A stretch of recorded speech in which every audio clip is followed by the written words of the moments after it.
today to provide some education to our local communities here in regards to marijuana. And very pleased to have the two groups working hand in hand on this endeavor. But first, we have Sheriff Jim McCabe, serves on the Board of Directors, Chief Brian Williamson from Bullhead City Police Department, Chief Dan Doyle from the Lake Havasu City Police Department, our County Attorney Matt Smith, and Captain Robert Smart from DPS is also part of our board. He's not here today. And I'm Bob DeVries with the Kingman Police Department. We also have members of the Kingman Area Meth Coalition that are here, Annie Meredith as well as Lori DeVries, and we appreciate them co-sponsoring this. With everything that's going on right now in regards to discussions on marijuana, we wanted to be able to provide to our communities some education so that people can be well aware of what marijuana actually entails. So we were very fortunate to be able to get three very well qualified individuals to come before us and talk to us today. But if I may, just a couple of housekeeping. We will take some breaks. We do have refreshments up on the upper level on the second floor. Also, restrooms are out here to the left, and you can take advantage of those during the breaks. But to start off today, we have Shana Malone, who is with us from the Arizona Criminal Justice Commission.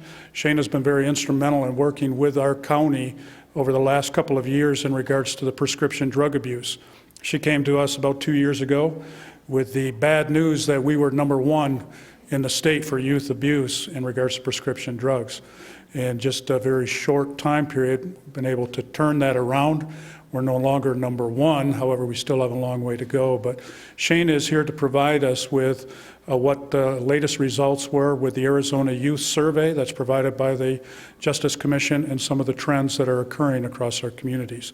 So if you would, please join me in welcoming Shana Malone.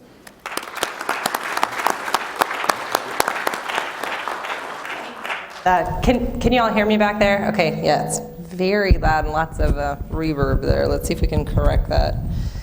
Okay, so the Arizona Youth Survey, just so you have a little bit of background on this, is administered every 2 years to 8th, 10th, and 12th graders across the state of Arizona. And what we try to do is we try to identify not only what substances kids are engaged in, but the other kind of risky behaviors that go along with that, the things that we think drive substance use, as well as the consequences of that. So I'm going to talk to you today about your marijuana use trends in Mohave County in that fashion. So first we're going to go over how much kids are using, who's using that, and then what it's costing you, and then we'll talk a little bit at the end about the very most important thing, which is the contextual factors, the things that we think are amplifying the likelihood that a kiddo will engage in substance use, or marijuana use for that matter, or that we can add to the system to buffer the likelihood that they would. So we're going to get started, as Chief DeVries mentioned, that Mohave County notoriously in the AYS data almost always ranks #1 or #2. And when we look at youth marijuana use this year, if this doesn't have a pointer, so bear with me. So you're now, you were #1 last year in the last administration of the survey. And you're now over on the far right.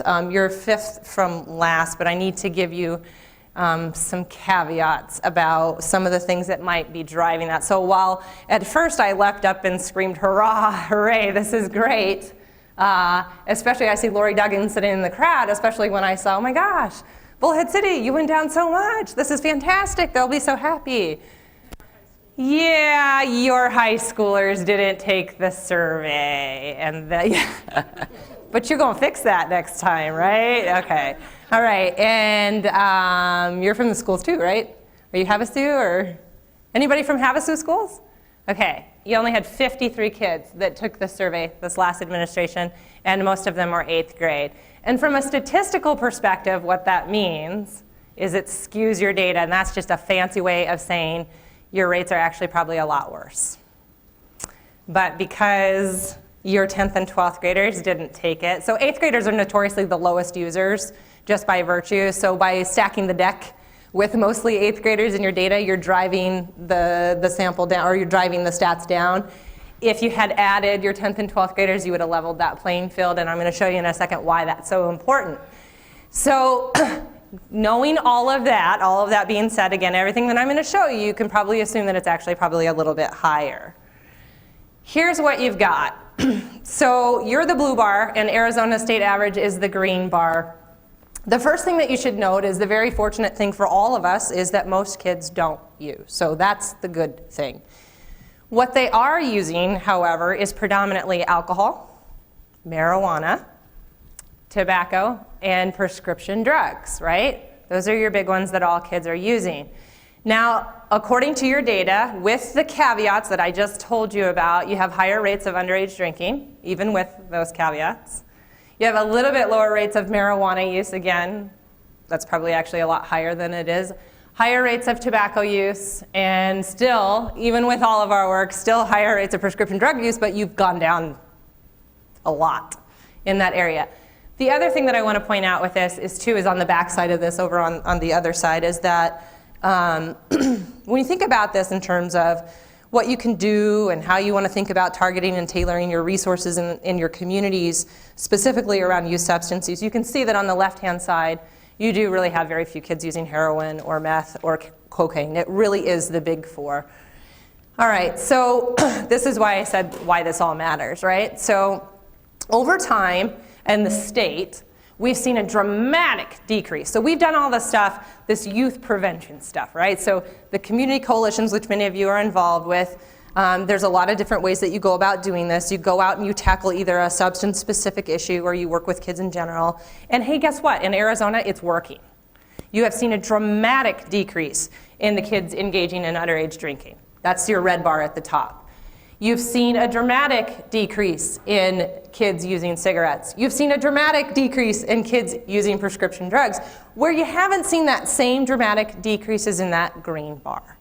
So while everybody else is going down on those substances, and that's how much, if it's green, it means it's decreased, and that's a good thing. Over time, since 2006, you haven't seen that same level of decrease with marijuana use, and in fact, you've seen a slight increase. So you'll see a lot of stuff in the newspapers about marijuana use has plateaued or it's stagnant, and in fact, when you look at the last couple of years of the administration, and specifically since that 2010, it has. It's flatlined, it's leveled out, but everything else is decreasing. So theoretically, if we were doing our job with reducing youth substance use, particularly around marijuana, that would be decreasing too, just like we see in the other ones. But in fact, it's not. In Mohave County, you have something interesting going on here. And remember, again, you have a caveat because you don't have a lot of your 10th and 12th grade data in here. You have a decrease in underage drinking and marijuana and cigarettes and prescription drugs. But that decrease is actually coming from those 8th graders that are oversampled. So a huge decrease over time in your 8th grade use, which makes someone like me very, very happy. And I'll tell you why. So they're our most youngest and our most vulnerable youth. But the reason that that 12th grade line, that green bar, the one that's going up, the one that says 31.5% increase in high school seniors using marijuana, the reason that that scares me is because those are our kids that we are expecting to shuffle out of school, of a sheltered environment, of their parents' home, and be productive and successful, happy and healthy citizens of Arizona. And they're out there right now, because remember, this was administered in the spring, so these kiddos have graduated and they have joined your adult workforce or your adult college.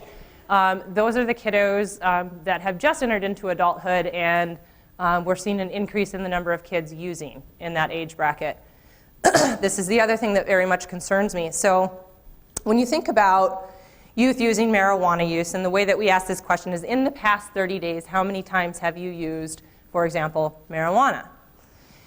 And for those of you that work directly with kiddos, you know that a kid that engages in this, I mean, we don't want kids using it, period. But a kiddo that engages in marijuana use one time in the past 30 days is a very different kid than a kid that engages in it 20 plus times in the past 30 days, i.e. a regular user. What you can see very clearly here is that the decreases that you're seeing are in your experimenters, which is a good thing. Less kids are experimenting with marijuana. Where you don't see that decrease, and in fact where you see it increasing, is with your habitual users, your 20 plus times in a month. That's actually increasing, and it's increasing by quite a lot, 37.5% increase. Between 2006, or 2008, I'm sorry, and 2014, in the number of kids habitually using marijuana in your own backyard. All right, so let's talk about why we should really care about this. Why does this matter? What is this costing us? What is it costing you? What is it costing your children, your grandchildren, everyone around you that is a taxpayer or that eventually someday wants to retire? All right, so these are the things that we look at when we think about this thing that we call delinquent behavior. So kids engaging in behavior that is either illegal or risky or going to get them killed or going to harm them in some way or poses a risk to public safety. So the good thing about this is that in Mohave County, your rates of kids showing up drunk or high at school are getting lower, so that's good. Your rates of kids getting suspended from school has actually increased slightly. Your rates of kids assaulting each other has actually decreased dramatically, so that's really, really good. But kids getting arrested and kids selling drugs has actually either plateaued or actually decreased a little bit. So the question, the $20 million question of the day, which everyone always has, is about, yeah, but people that use marijuana, they're not violent. People that use marijuana, they don't do this stuff. They're harmless. Not so much. So for your kids in Mohave County, this is Arizona, I'm sorry, this is actually Mohave County. It's mislabeled at the top, I apologize for that, it is Mohave County. So your kids in Mohave County, the green bar are the kids that engaged in past 30-day marijuana use specifically, and the blue bar is kids that did not engage. So you can see that kids, even kids that don't use marijuana actually engage in these particular kinds of behaviors, but what you should see very, very clearly is that there is a statistically significant higher likelihood that a kiddo that has used marijuana in the past 30 days will engage in all of these particular kinds of behaviors, including assaulting someone. Okay, so where does that stand relative to alcohol or prescription drugs? Because that's the other thing that you'll hear too. Well, relative, it's no more worse than alcohol, right? You'll hear that a lot, right? So take a look at this and just see for yourself. Again, it's across the board, but you can see that the only one that rivals marijuana use is actually prescription drug use. So kids that engage in 30-day marijuana use do in fact have a higher probability or a higher likelihood of engaging in these things that cost you. So cost them in terms of opportunity, cost them in terms of ending up in the criminal justice system, cost you in terms of pain for how that all kind of operates there. But again, clearly, it's not harmless. Clearly, it's causing a higher likelihood of these behaviors to be happening. So let's take a minute and talk real quick about what are some of the factors that can increase the likelihood that a child would engage in substance use. And the reason that you want to know these is because when you think about what can I do to make sure that my child or my child's friends or the kids in my community that I care about don't engage in marijuana use. The last thing that Trish Ford here is going to do is go to a bunch of teenagers and say, don't do drugs. Because that's what they do when you do that, right? So they laugh. So you have to figure out what's really driving the root cause, what's really driving that behavior. So one of the ways that you can do that is find out where are they getting it from, block their access, so to speak. So the less accessible a substance is for kids to engage in, it's just a problem. It's just a basic math thing. They don't have the opportunity to engage in it. So you can go after that. There's probably no coincidence that alcohol, marijuana, prescription drugs, and tobacco are the four most commonly used substances among youth, because they are also the most easily accessible substances among youth. So let's take a look at this. So from 2012 to 2014, and again, your sample in 2014 is actually probably a little bit higher than this, because again, you're missing your Bullhead City 10th and 12th graders. One thing that happened at the state was that we saw kids shifting the source out of other areas and shifting right into getting it from someone with a medical marijuana card. You get a triple whammy, because it's not just medical marijuana card holders that they're getting it from more. It's actually right from their own family members and right out of their home. So some of that could be that maybe kids just don't know that Uncle Joe has a medical marijuana card.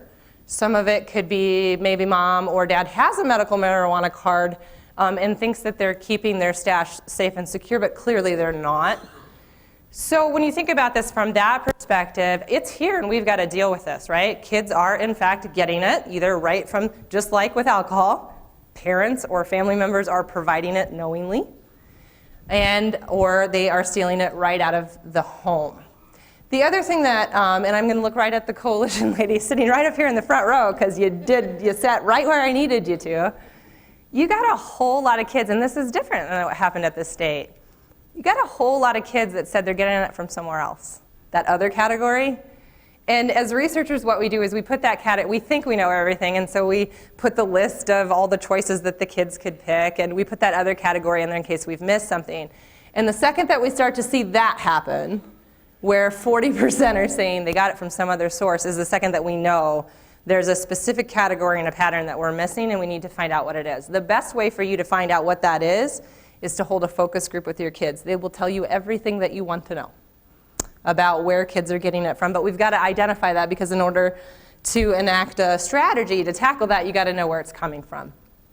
All right, so these things that we call risk factors, these are things that for years we've used in psychology and child development and sociology and criminal justice that we know from research and science and data are known to predict risk for kids.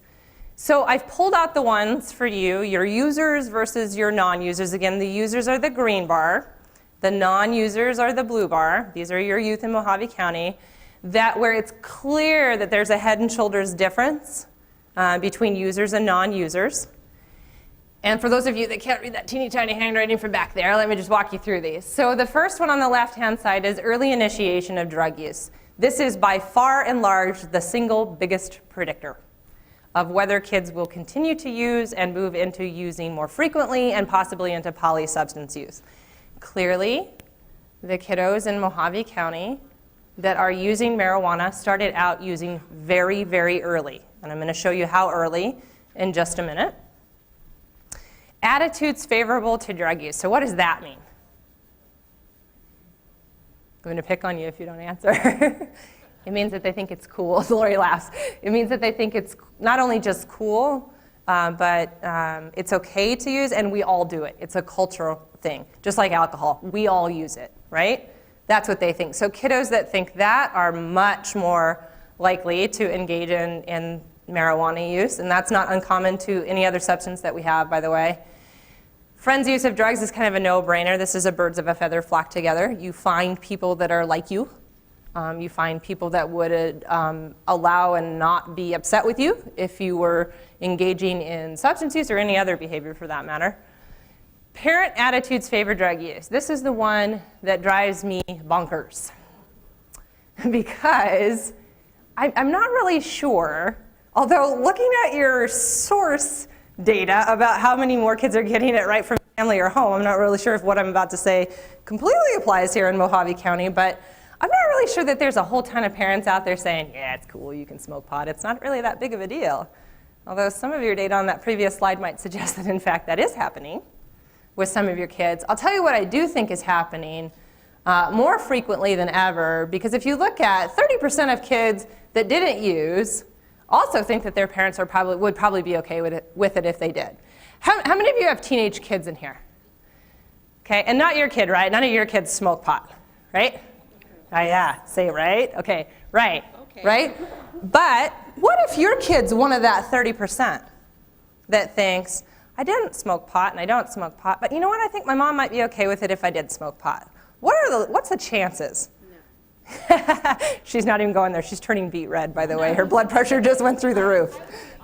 Say that my older teenagers that are not in the house anymore, like they smoke pot, but it's not something that I ever condoned. So there were other reasons, and there's no one reason in solidarity, right? So your kids smoke pot. Let me ask you a question. When your kids were, since you opened Pandora's box for me, so when your kids were that age, when they were teenagers, and you knew they were smoking pot, did you have a conversation with them? Oh yes. And what did that conversation entail? You opened this box, I'm Yes. just gonna warn you. I explain to them the dangers and how it makes them lazy and how it makes them make poor decisions, and it can lead to other drug use. And then I also told her that I would kill her if she ever brought it in my house again, because that's how I found out. Okay, so you get out of the parent attitude's favorite drug use. So you had, what I was looking for is that clear-cut conversation. Prior to that, prior to catching her doing it, did you have that conversation with her? I didn't. Could you stand up and say that very loud? Unfortunately, I didn't. So I talked about other drugs and alcohol, but not really marijuana. So. Thank you for that. Led right into my trap with that. Here's the deal. She's not alone, though. And it's not just about marijuana use, though, right? That I think a lot of times parents kind of forget to have these conversations. And part of that is understandable. We're all super duper busy, and we all got a lot of stuff going on. And the limited time that we do get with our children is going to probably be spent talking about homework or what's going on at school or what's going on with your friends, or if they mess up with their behavior, we got to rectify that right away, right? So there isn't really a lot of this pressing time availability to talk about these things. And I think, too, that for a lot of us, we take for granted that, like with our parents, it's just kind of implied. You don't do drugs, right? Well, that's not the case anymore. And we've got to, simply put, we've got to do a better job of teaching people. And she's highly educated, by the way. So you can imagine that even educated and works with kids. There's your double whammy with that. She got nailed on it too, right? So the question becomes, how do we do a better job of getting the word out there to parents, and specifically parents of young kids, right? And we talked about age of initiation. I'm going to show you a slide in a second that's going to tell you just how young you need to be really worried about. But if Kelly Tanner, again, educated, experienced, has worked with kids and families, if she didn't even know to have that conversation with her kids, we've got to do a better job of getting everyone to have those kind of conversations with their kids. And having those conversations just isn't as easy as suddenly one day your kid turns 13 and you say, hey, don't do drugs, okay? I don't want you to do drugs, because you've got to build that relationship, right, with your kids to be able to trust that what you're saying is relevant and true, and that they're going to listen to you and not their friends. And that's where that early intervention and early prevention kind of stuff comes into play. All right.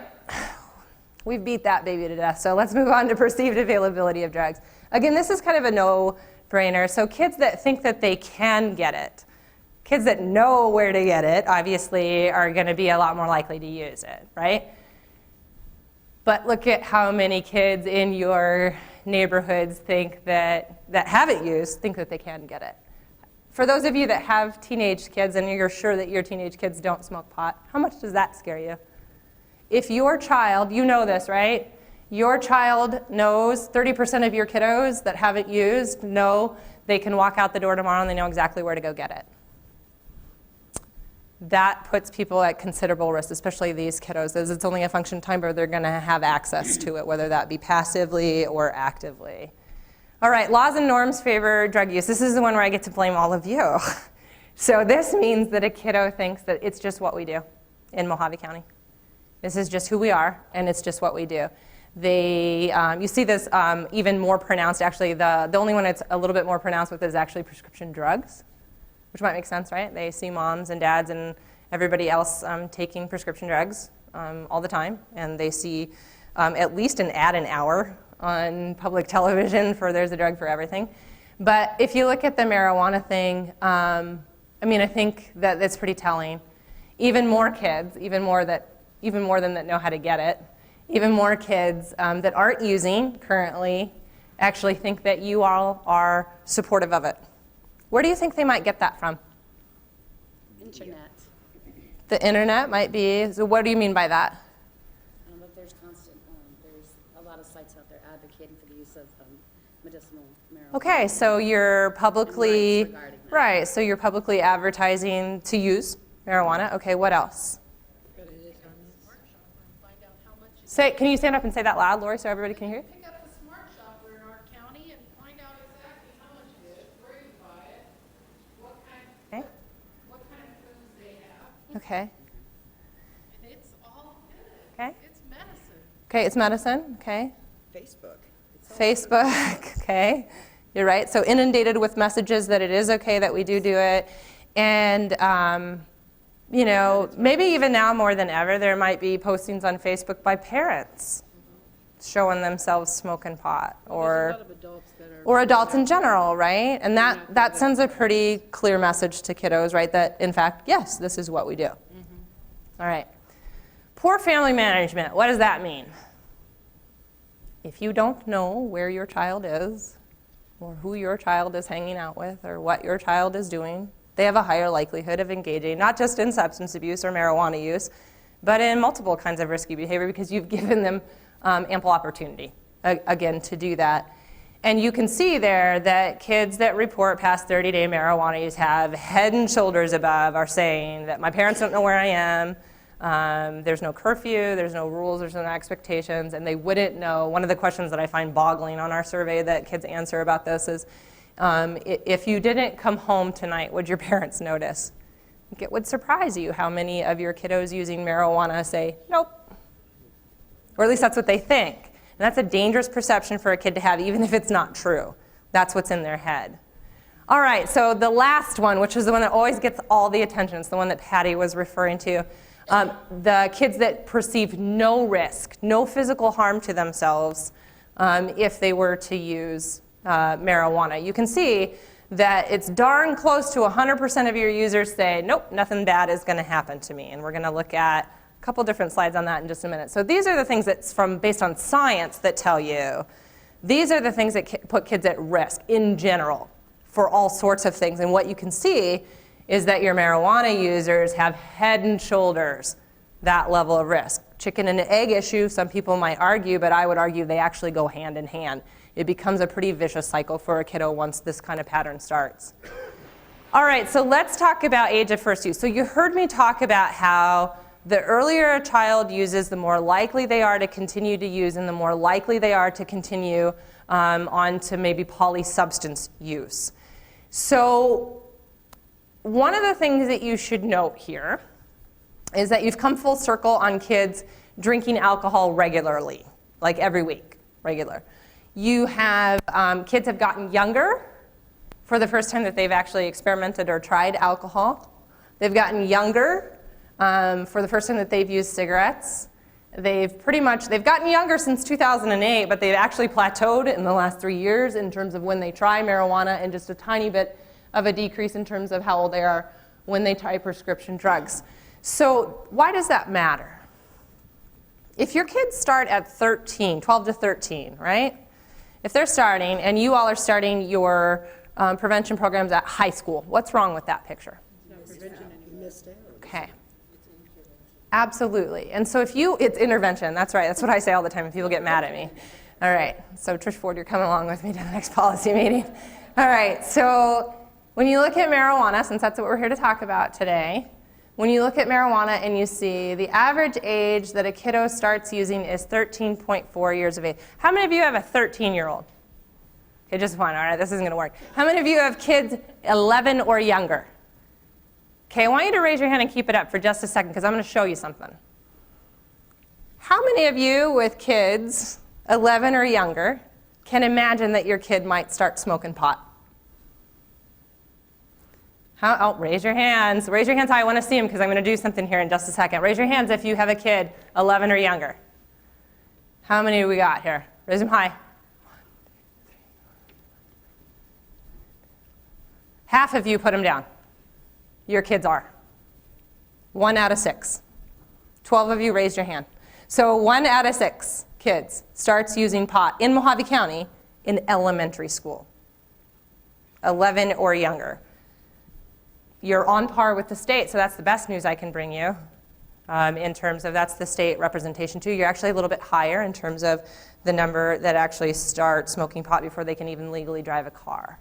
So your kids are starting very, very young. That's the take-home message, and that's why I pound this in so hard, is to say, if you want to do something about this from a prevention perspective, you must start much earlier than 17, right? Or when you catch them, for that matter. You got to start early, and the message has got to be there, and it's got to be unified from all of you. If you've got a teacher saying, I smoke pot, it's not that big of a deal, while the parent's trying to say, it's a big deal, you shouldn't smoke pot, or if you've got people advertising and filling their heads, and you haven't taught them how to catch the media trap, or not get fooled by peer influence or anything like that, you're not gonna move this needle. It's gonna get worse for you. So we've got all of these factors going against us. So the perception of risk, they're starting earlier, it's perfectly accessible to them. All of these things add up. So now let's take a look at the one that made me want to cry when I ran this. So the age at first use by this type. So your experimenters are getting older, which is again really good. So experimental use is going down, and they're actually getting older when they're using it. So when you think about your prevention efforts, anything that you've done around marijuana is working for that group of kids.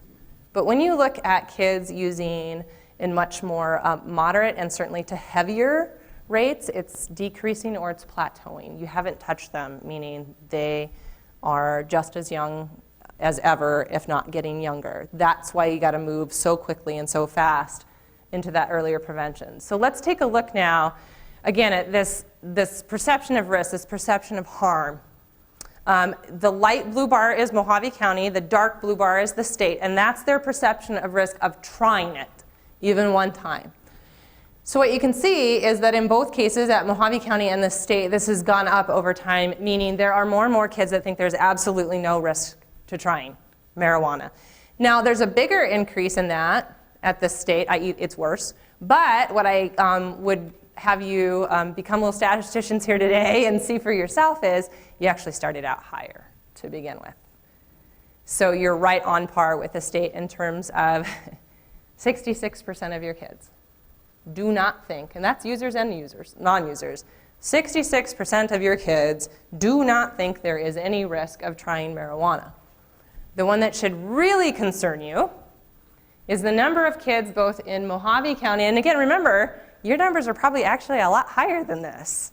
In Mohave County, the number of kiddos that think that there is absolutely no risk of smoking it regularly has increased over 116% at the state and 81% in your own backyard.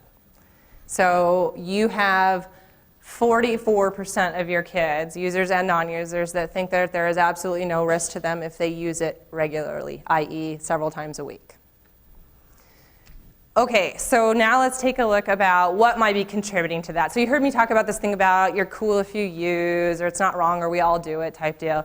And again, I just want to show you in Mohave County of your kiddos that are using marijuana, that's the green bar.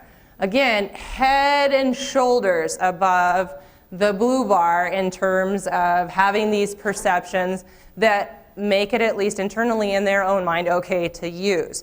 That's bad enough, but the thing that I really honestly want you to see is the blue bar. So those are kids that have not yet used yet. 40% of your kids in your own backyard who have not yet made the decision to use say that they know several adults that do use. So you heard that term monkey see, monkey do, right? And I have a 4-year-old, I also have an almost 2, and I can tell you that the best way that I can encourage a behavior in them that I absolutely want to say is to model it for them, right? And so if I want to see patience in them, then when they throw their toys all over that toy room, then I have to exude patience and model that, right? The same goes for the reverse behavior. When we talk about inundated with messages, I can tell you that if they, not only knowing adults that engage in marijuana use makes it accessible to them, but it's also sending the message that once again, hey, we all do it. It's okay, it's not a big deal. Same thing with peer approval and sibling use and best friends use. You can see it across the board. Of course your marijuana users are high, we would expect that, right? Again, birds of a feather flock together. But check out how many non-users are at considerable risk because they're gonna have access to it and they may even be getting some messaging that it's available, it's there, and it's cool to use it. All right, so you heard me rip into Kelly here about when did you talk to your kids and what did you talk to them about, and the reason why, and she's a good sport, and the reason why is because she already knows this now, right? And hindsight's always 20/20. But you've got over half, just like the state, 54.5% of your kids are telling us that their parents have never had not one conversation with them about alcohol or any other drug for that matter.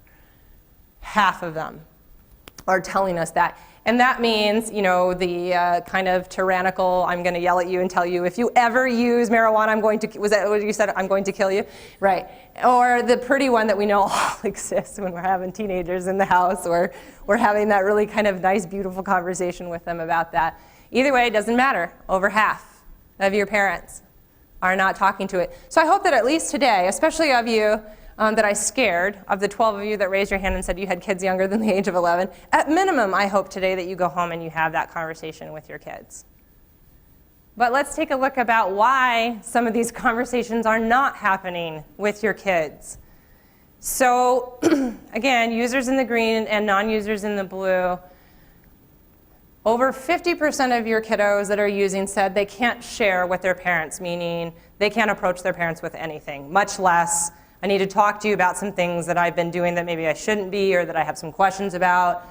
40% say they can't go to their parents with a problem, period, not just about substance use, but about anything. Very shocking, by the way, that 15% of non-users and 28% of users feel like it's not important to be honest with your parents at all, which some of you might say, well, that's just teenagers, it's no big deal.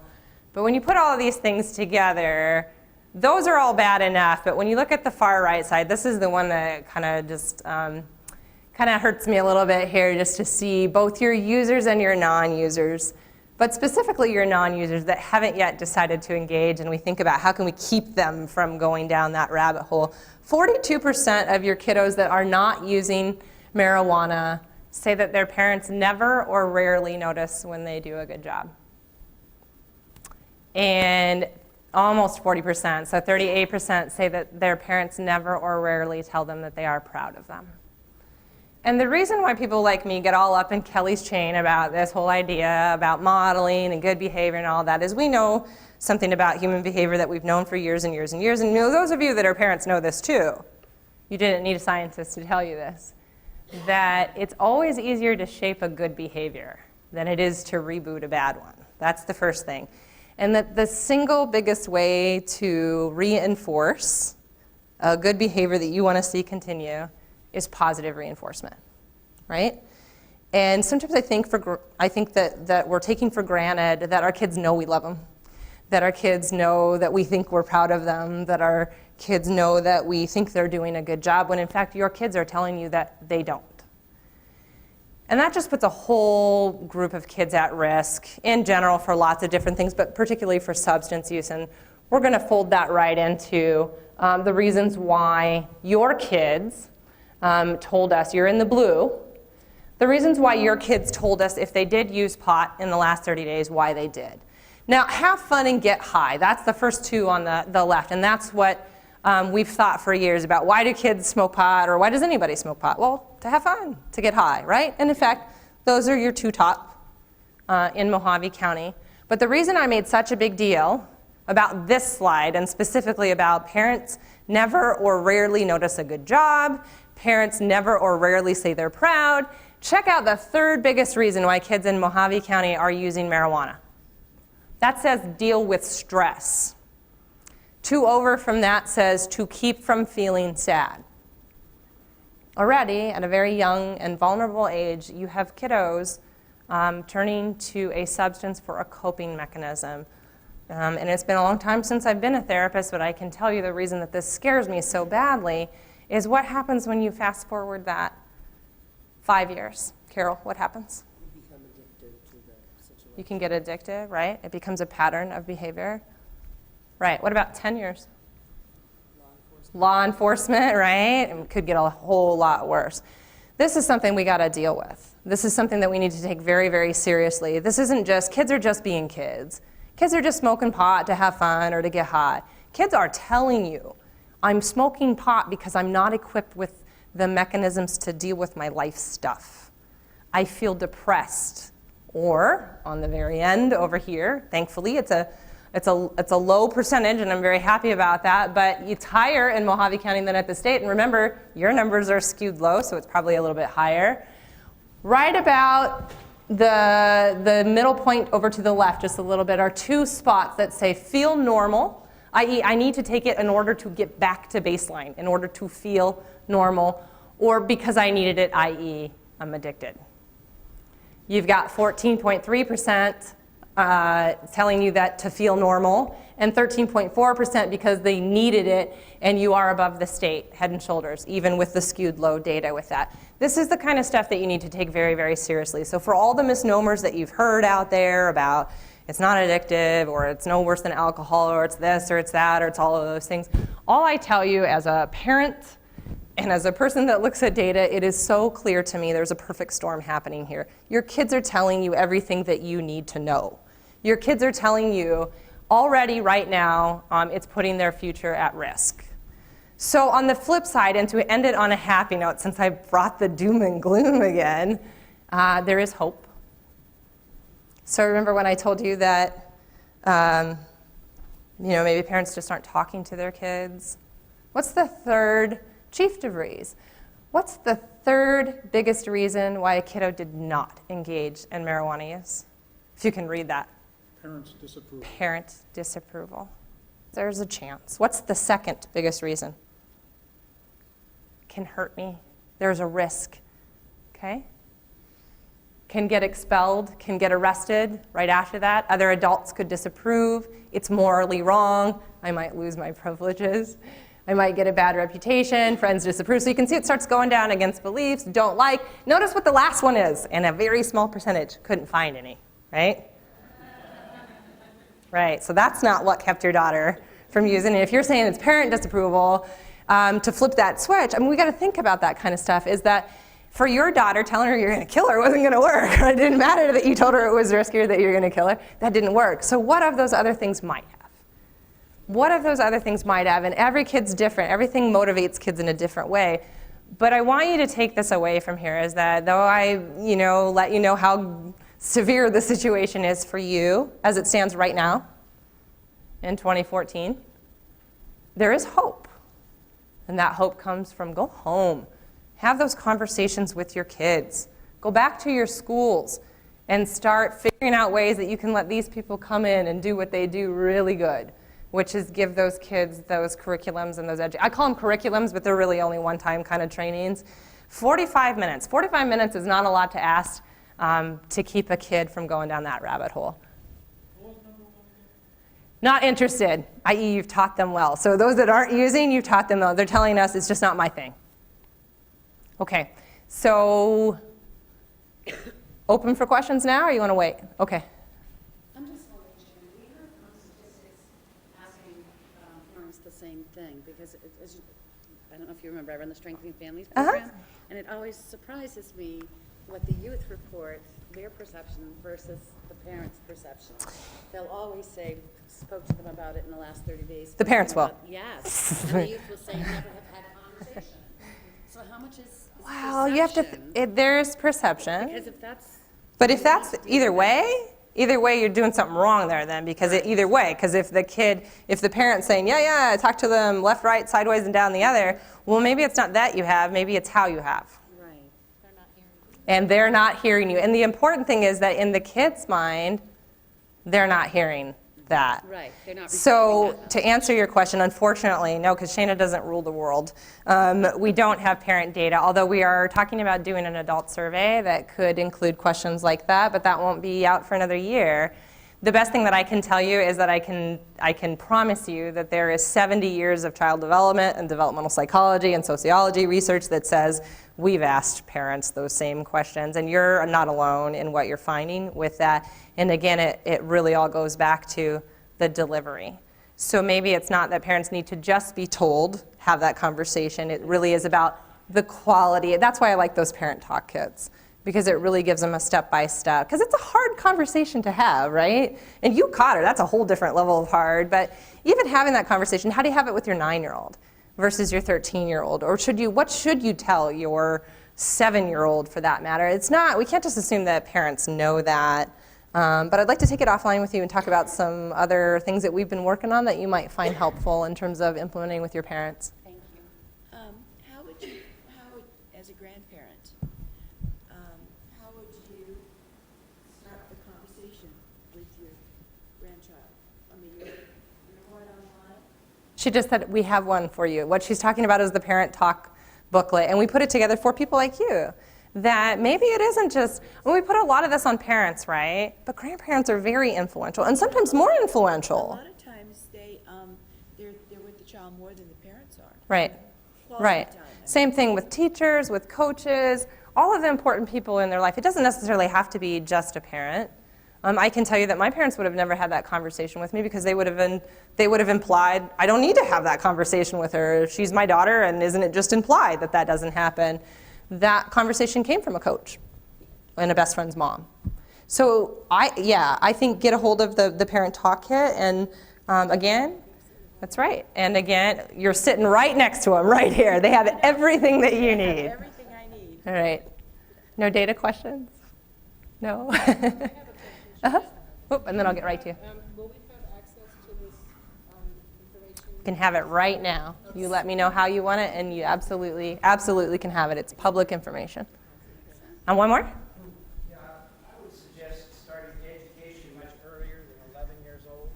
Agreed. As soon as the kid can understand, is receptive to receiving information, maybe as early as 4 or 5 years old. And not necessarily even talking to little Johnny about not doing drugs, but trying to find those things that we can give to kids that promote good decision making, accountability, a recognition of choices and consequences, and something that we call impulse control, right? Those are the things at 4 and 5 that will set that stage for when you have that conversation with them at 7 or 10, that it's going to be more likely to stick. I agree with you 100-fold on that, and would be happy to help in any way I can with making that happen for you all up here. Okay, Bob's giving me the we're done. All right, thank you.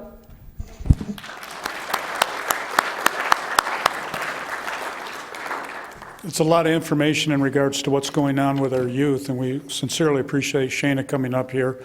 Arizona Criminal Justice Commission has been a great partner for Magnet and throughout our community here, and a lot of the information that she shared as well is available on their website, and I would encourage you to go to that. Next segment that we're going to be talking about is how marijuana impacts us here in Arizona. Collectively, I mean, we're right on the border to Mexico. But it's not just Mexico, as well as California with some of the hybrid that we deal with. We're very fortunate that our next speaker is Elizabeth Kempshaw. Beth has been a friend of us for a long time. She has many years of experience serving in the DEA and retired as the supervisory agent in charge of the Phoenix office. We were very fortunate as the Arizona HIDTA, which is the High Intensity Drug Task Force through the Executive Office of the White House. We were very fortunate to get Beth as our Executive Director to serve for the state of Arizona. She not only represents our HIDTA and does a very good job of it, but she represents every HIDTA in the country in Washington, D.C. So I can't think of a better expert to come and talk about the threats that we face than Beth Kempshaw. And with that, Beth, if you would, please.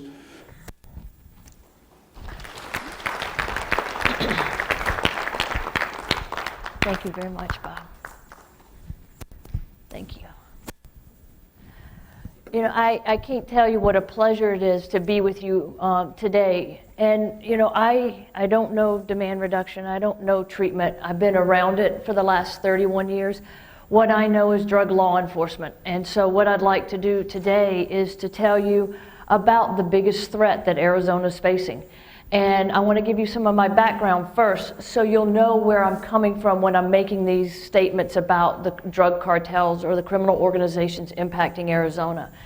I started with the Drug Enforcement Administration 2 weeks after I graduated from college.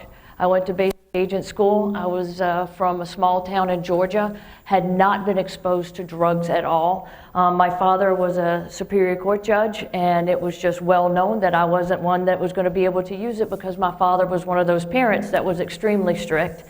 And so I had no experience with it growing up. I saw friends use drugs, but I knew I wanted to serve my community. I knew that I wanted to be a part of a solution to problems that I had seen my fellow students get involved with.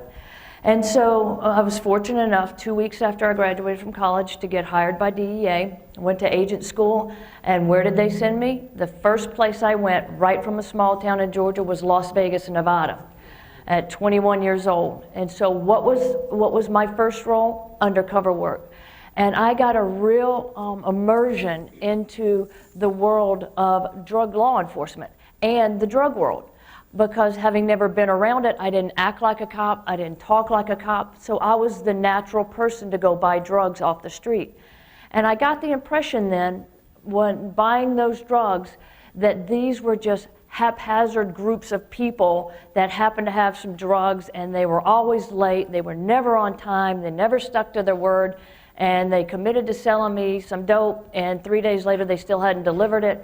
And so I just thought it was just a bunch of misfit people that had access to these drugs and that they were looking to make money.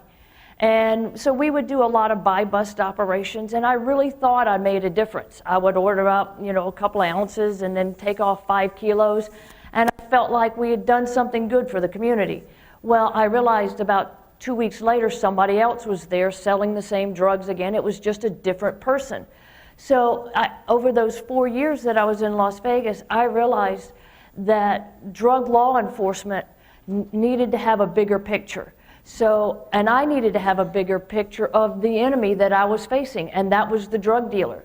So I volunteered for a reassignment to Los Angeles because that's where my drugs were coming from. Everybody I bought from in Las Vegas said, oh, we got our dope from LA. The source of supply was in LA. And so I wanted to go see what that source of supply was. So when I got to Los Angeles, I was assigned to a clandestine lab group. And it was myself and 14 LAPD detectives. And that was a real education for me because that was graduate school for drug law enforcement for somebody like me. Because the LAPD, they dealt with it on a different level. They looked at taking out the entire organization instead of that 1 or 2 guys that were selling the dope on the street. And what I learned in LA is they played for keeps. The biggest threat at that time was the gangs, street gangs in South Central Los Angeles. And I heard they were extremely violent, and what they did was they would do drive-by shootings. And they would get in fights with one another and shoot at one another, but it was very haphazard. It was a shoot here and run away or a drive-by. But that was the violent culture that we were dealing with these gangs.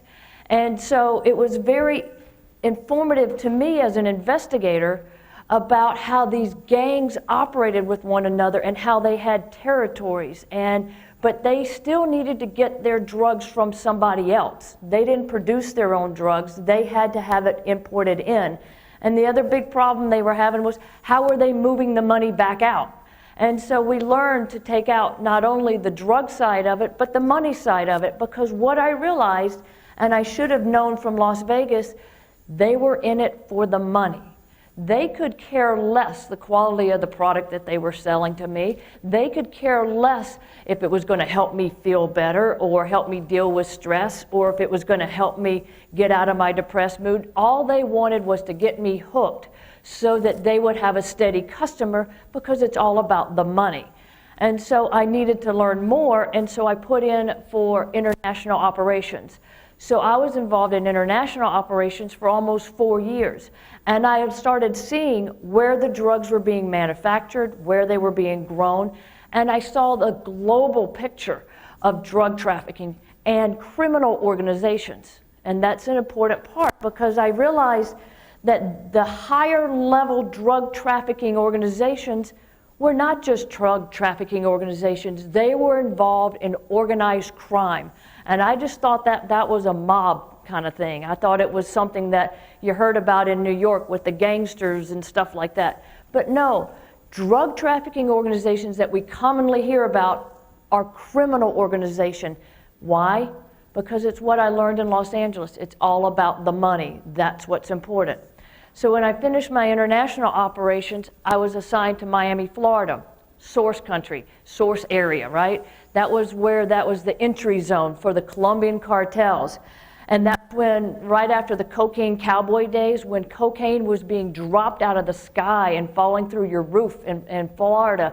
I mean, if you couldn't make a case in Florida, then you were not a very good investigator at all. I mean, cocaine was everywhere.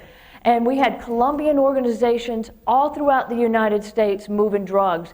And if you could get a guy in, say, in New Orleans or St. Louis, and you could roll him over and get him to cooperate, you could go all the way back to the source of supply in Colombia, because they felt like they were in a safe haven in Colombia.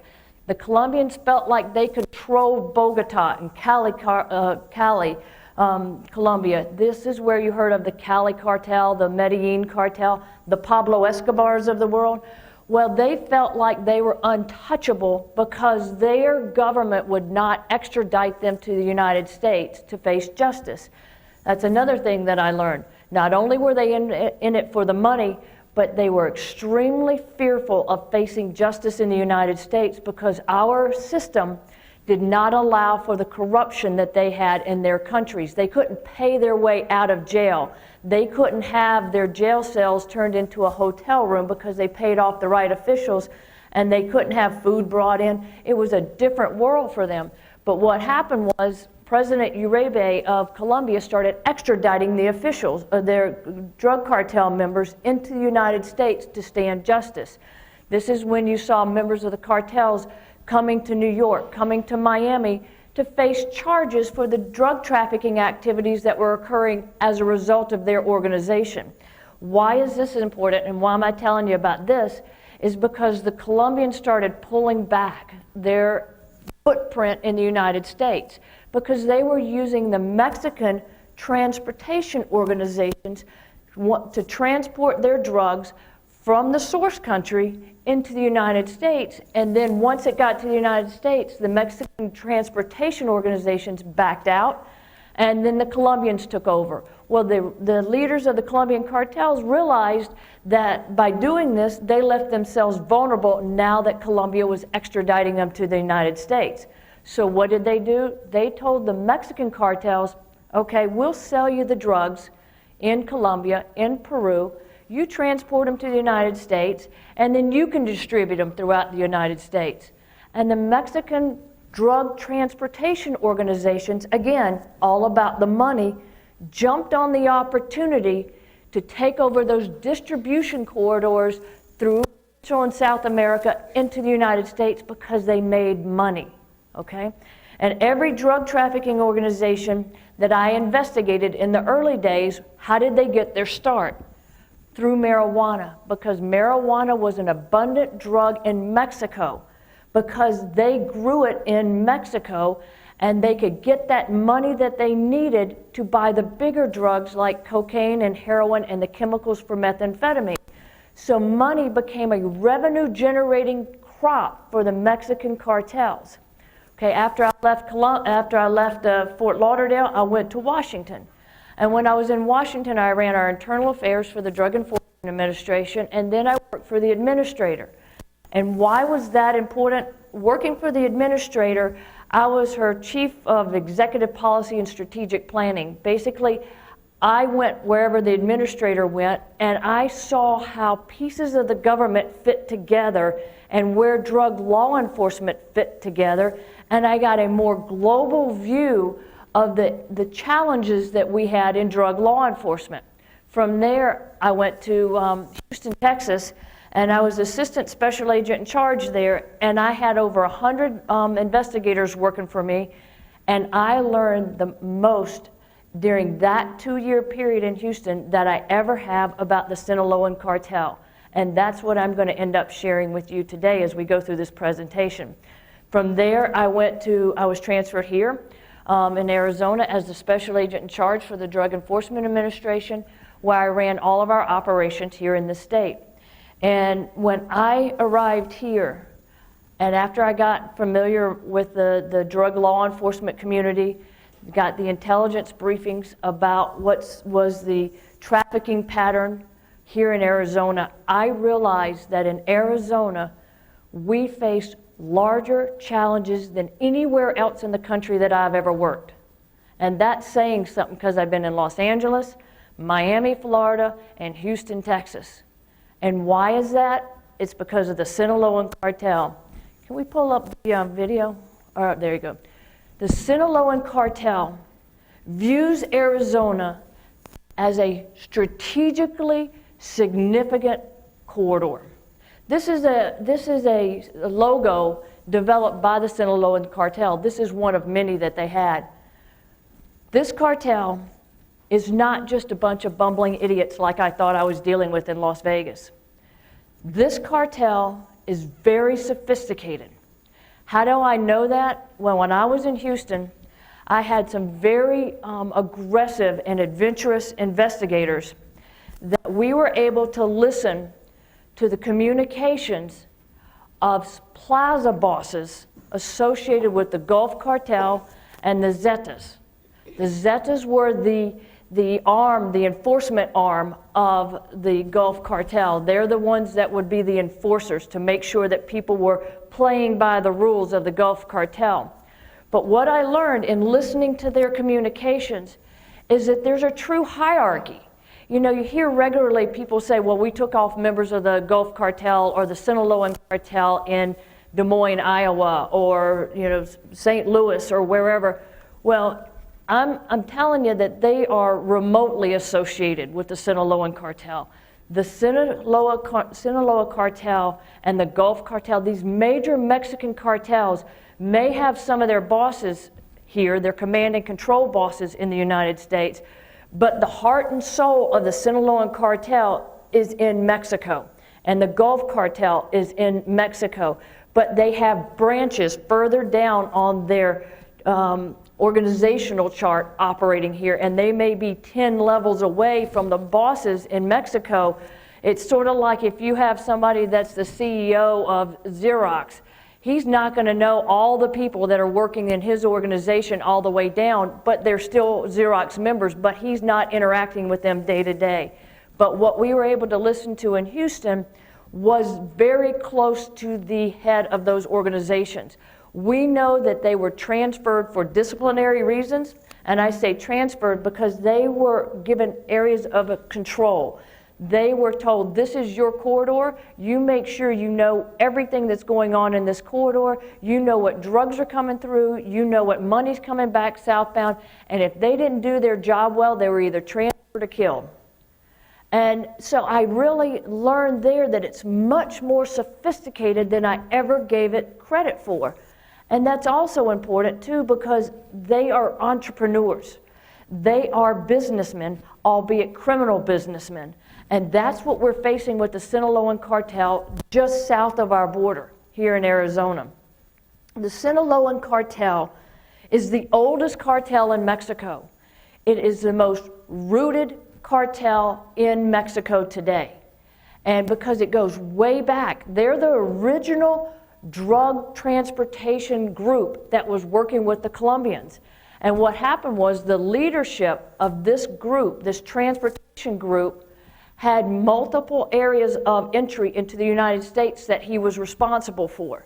And he had to dole that out because the business was booming, and so he gave different people different areas of responsibility. They got mad with one another, and that's why you have multiple cartels operating in Mexico today. But the Sinaloan cartel is the godfather of them all.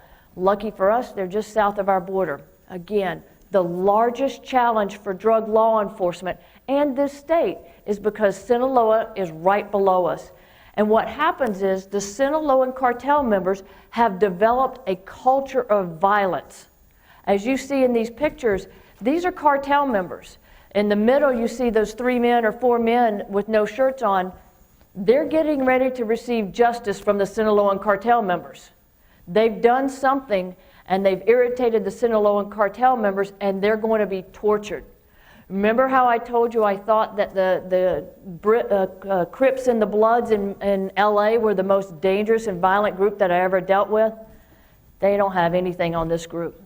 I didn't put the pictures in there that I have of the people that have crossed the cartel members in Mexico because they're too graphic.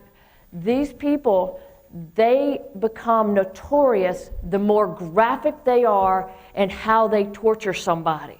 And we'll talk more about that as we go forward. But what I'm trying to get through here to you is that it's a culture of violence. It's a culture of he who has the most bling has the most power. And power is everything to these cartel members, because if you don't have that power, if you don't have that money that gives you the power, then you're expendable. And they will eliminate you when you cross them. These pictures are actual cartel members and some of their children.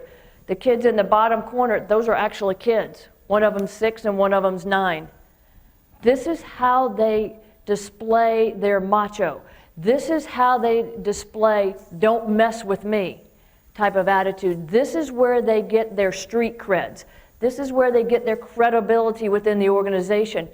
And like a lot of pictures that I saw back in LA, you would see a lot of gang members throwing signs, hanging, showing guns. These people are showing them because they really do use them regularly. This is not something that's just a costume. This is how they operate. And these are actual pictures of the cartel members. This is what they're going for again. It's all about the money. He who has the most money has the most power. And power is everything to these cartel members. They want to be able to walk in any restaurant and clear it out because they're known to be so powerful and dangerous. They want to be able to have the fanciest cars. They want to be able, I don't know why, but it's one of their things that they're hooked on is they love to get exotic animals. They get lions and they get cheetahs and they get all these rare animals and treat them as pets. And they want to be able to do these kind of things. They want to be able to travel to Paris and in different locations, but they only want to do it first class. Remember that it's all about the money for these people. Again, this is why Sinaloa and Arizona are so entwined, and why the Sinaloan cartel is our biggest threat. Those arrows that are on that chart, those are our ports of entry. The red arrow pointing up, that's the Sinaloa area. This is all controlled by the Sinaloan cartel. No one crosses that area into Sinaloa without permission from the plaza bosses. And with the plaza bosses, if I'm from a rival group or I'm not affiliated with the Sinaloan cartel, I have to pay a tax to get through there. But what happens is what has made the Sinaloan cartel so powerful is because they are a perfect growing region for marijuana. As I mentioned before, marijuana is their revenue generating crop. It costs them nothing to grow marijuana in the Sinaloa Mountains. It costs them nothing to have farmers break down those marijuana plants, bundle it up, and bring it into the United States. And once it gets here, they're going to sell it anywhere from $600 to $1,500 a pound.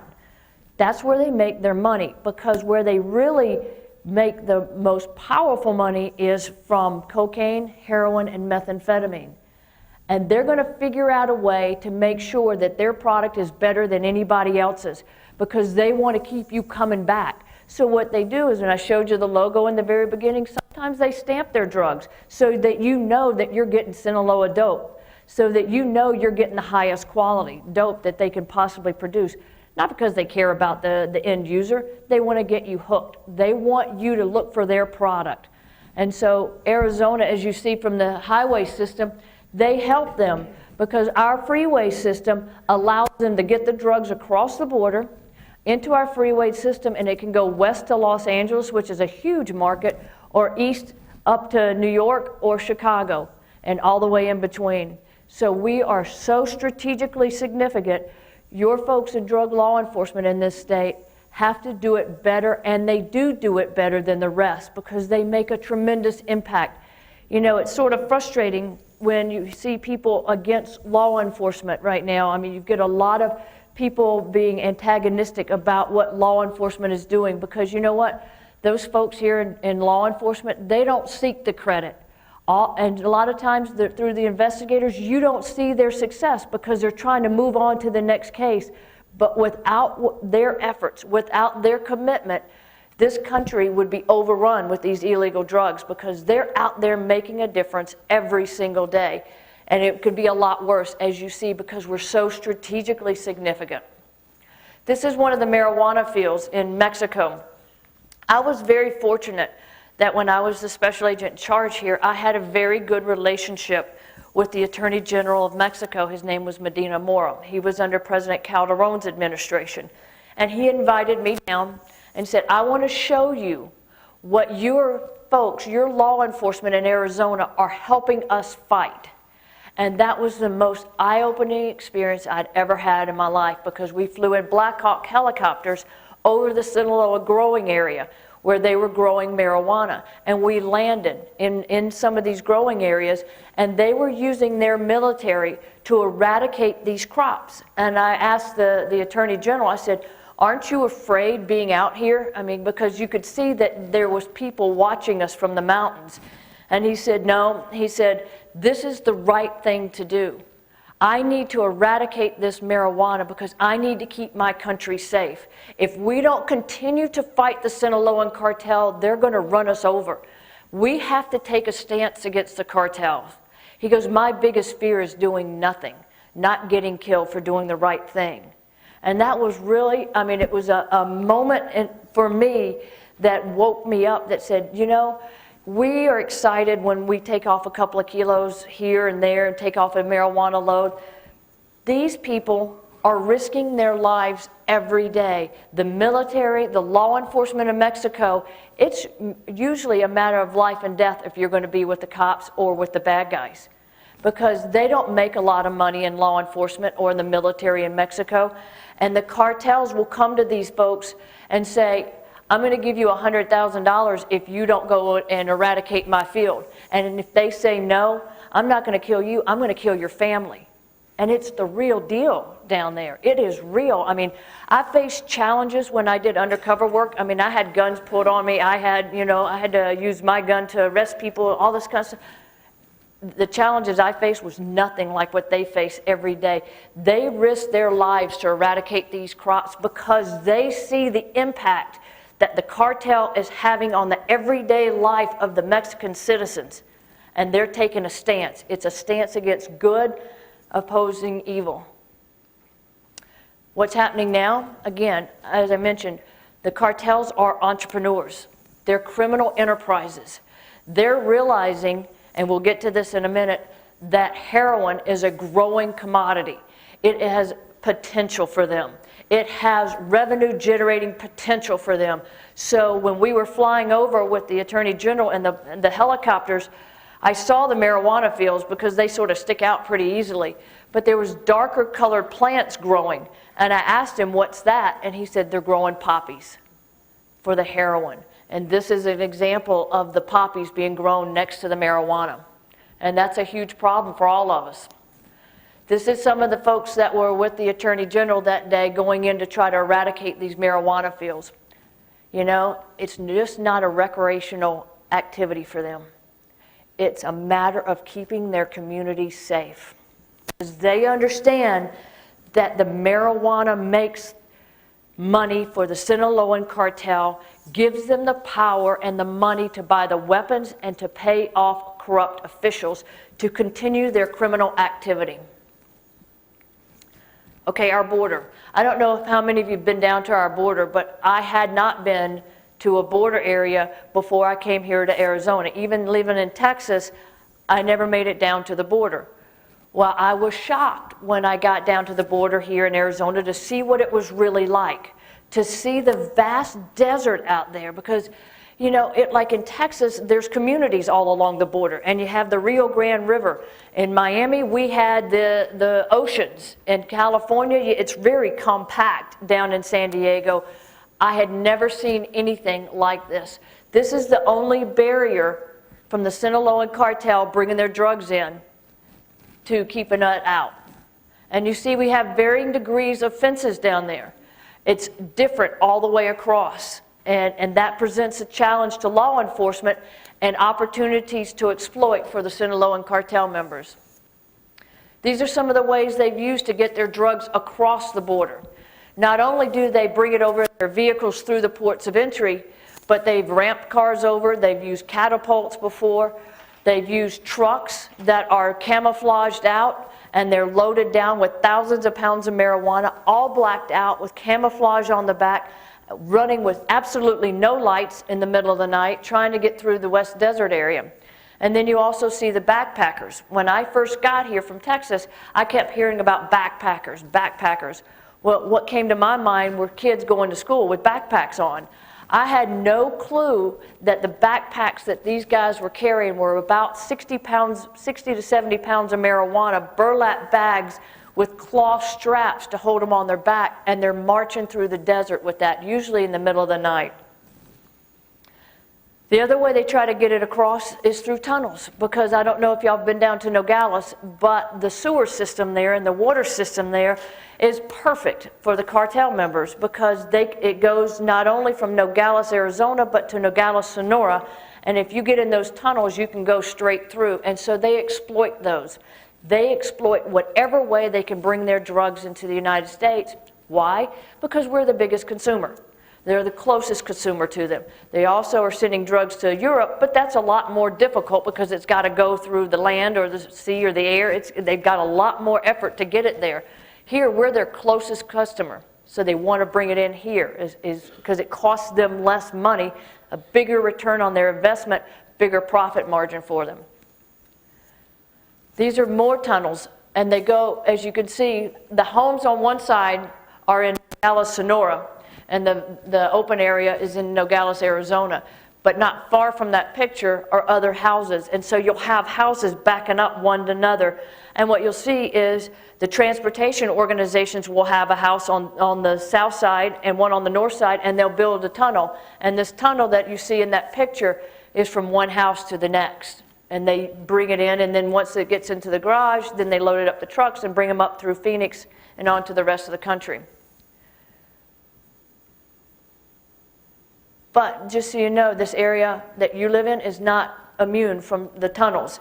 Down in Yuma, which is your corridor that would bring it right up here, up into Mohave County, this is a tunnel that was taken out maybe 4 years ago now. This is a very sophisticated tunnel. It cost millions of dollars to build, and it ran from an ice factory in Mexico into Yuma, Arizona, into a strip mall area. And they would bring in marijuana and methamphetamine through this tunnel.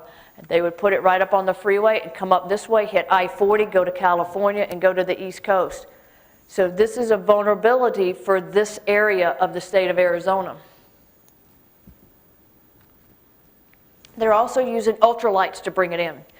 They spare no expense to bring things into our country. You know, they have the money and the resources to buy the best of surveillance equipment, technology. They have the money to buy the best of the best. To run multiple loads, they'll run multiple loads hoping they just get two through. And they understand that they'll probably lose 3. If they send in 5, they may lose 3, get 2 through. If they get 1 taken off and get 4 through, much the better. They build in an acceptable level of loss to their product. Much like Target or Walmart does, they know that they're going to lose 10% to shoplifting or employees taking it. Well, so do the cartels. When we take off a major load, there was a load when I was in Los Angeles, and we got a call from a bad guy or an informant that said, hey, look, I got this warehouse up here in Sylmar, California, and there's traffic in and out of there all the time. It's a storage facility, and there's too much traffic. We just don't, something's not right. So some real aggressive agents and some cops went out there, and they saw a car come out, and they followed it and saw it do a couple of stupid things, and they were able to pull it over and found out that they had about 10 kilos of coke in the car. And they're like, cool. So the guy cooperated and said, I got it out of the warehouse. So they got a search warrant, went and hit the warehouse, and they got 10 tons of cocaine out of there and about $12 million in cash. It shows you the volume of drugs that they can bring into the United States. And that we thought taking out that much cocaine was really going to cripple them, and we were going to see the impact. Nope. We saw the price jump just a little bit, and about 6 months later it got back to normal. So we know that they build in that acceptable level of loss. That's why, again, as I mentioned before, we learned that it's important to take out the entire organization through intelligence, because if you take out the entire organization, you can break the infrastructure. You can break their backs on how they get that dope in, and they don't reconstitute themselves very well when you take out the entire organization. And we have seen that type of activity make a sustained impact on how the cartels operate. As I was talking to you about the West Desert area, this is an area in the desert where these backpackers come through. And do you see the mountains on the picture? Well, they have started putting scouts on those mountain locations. And they will put a scout in there, and he'll dig a tunnel or go into an already natural tunnel in one of these mountains, and they will watch law enforcement. They will be able to identify the routines of law enforcement out in the desert area, and they will tell the transportation organization members when to run the dope load in those blacked out vehicles and when to hold back. So they try to exploit another major vulnerability that Arizona has that most states don't, is our West Desert area. But you know, one of the reasons that I left DEA and stayed here, I left DEA 11 years before I was mandatory. But I wanted to stay in this law enforcement community. One, it was like none other that I'd ever seen. The cooperation of law enforcement is just incredible here, because they understand the threat is great here. And I wanted to stay here. If you're in drug law enforcement, there's nowhere that you want to be other than right here, because this is truly the tip of the spear. This is where you can make the biggest difference. And I wanted to stay in the fight and be able to make a difference against the Sinaloan cartel and support the law enforcement efforts here because of those kind of vulnerabilities. But you ought to take heart in knowing that your law enforcement here in this state is incredible. Even though we've got a lot of drugs coming through us, it would be 10 times worse, as I said before, if it weren't for the efforts of men and women here. Going through the desert, these are actual photographs of these backpackers I was telling you about. These folks are coming through the night. They're getting paid to bring this dope load through. These aren't the folks we're after. You know, these are the folks that are either being coerced into bringing the backpack loads through, or they're just trying to make some money for their families. But we need to stop that drug flow. We need to break that corridor. We need to change their method of operating by taking out these backpackers so it makes the cartel more vulnerable. If we get them out of their normal routine, they're vulnerable because they don't know all the ins and the outs. We are now on equal footing. But these are the guys that you have law enforcement, the Border Patrol, and many task forces out there every day trying to take these backpackers off. These are kind of weapons that they're carrying. This is why this product, it demonstrates why this product is important to these backpackers, because they're held responsible if they lose this load. Remember, I was telling you that the organization builds in a 10% margin for loss. These guys don't have that luxury. If they lose this load of marijuana, they either pay for it with their lives or they have to run multiple loads to pay off this load. This is a valuable commodity to these folks. They want to get this marijuana into the market so that they can get it sold and the money goes back to the cartel members. This is those same backpackers running their loads of marijuana out to I-8. They load it on that car, in that car. It takes them about 30 seconds to load about 600 pounds. I mean, it is an incredibly refined operation. Again, if we can break that routine, if we can break that method of moving their dope, they're not going to have that well-refined routine and makes them more vulnerable to law enforcement. Again, these are the backpackers, and you see the straps. These guys were arrested by the Border Patrol, but each one of them is carrying 60 to 70 pounds of marijuana. This was almost 1,700 kilos, again, 2.2 pounds each. 1,700 kilos of marijuana that were in San Luis, Colorado. Where was that going? Right up here. That was one of the main entry points here, but they took it out of a tractor trailer. When I was in Houston, through our wire intercepts, we were able to follow a tractor trailer up to the city of Houston from the ports down in McAllen, and it had 15,000 pounds of marijuana on it. But this was actually coming in here. This is 5 tons of marijuana down in near Puerto Penasco, because they use that water corridor with ponga boats to bring up loads of drugs up the coast. They offload it right there at the tip of the coast and bring it right into Arizona. This is just to show you the amount of drugs coming across the border that are being seized that would probably be coming through this area, because you see where it's being seized out of Welton, Palo Verde. These are areas over here. These are actual drug loads that were coming this way to hit up on I-40. This is almost 15,000 pounds that was seized in the West Desert by one of the task forces down in Tucson. This came out of one tractor trailer. As I mentioned before about the weapons or the scouts that were up in the mountains, this is some of the equipment that they use. They use two-way radios, they use binoculars to communicate with one another, because they're up there for 30 or 40 days at a time. And you know what's really interesting is those radios, the battery goes dead, as all the law enforcement will know. Right at the critical time, your handheld radio will go dead at every time. But what happens with these guys, they have solar panels there to power a battery that recharges these things. So I'm telling you, they've got resources that are incredible. These are the weapons we took out of that one scout location. Again, these weapons are not for show. They use these weapons. Like I said, many times, like when I was down in Miami or in Los Angeles, the weapons were a lot for show, just to back people off. These folks really use their weapons regularly. You know, as I said, y'all, you know, I don't want to beat a dead horse, but I was in a lot of really neat places there in my career. I had more fear working here than anywhere else, because everybody had weapons, because you were so close to the cartel leadership.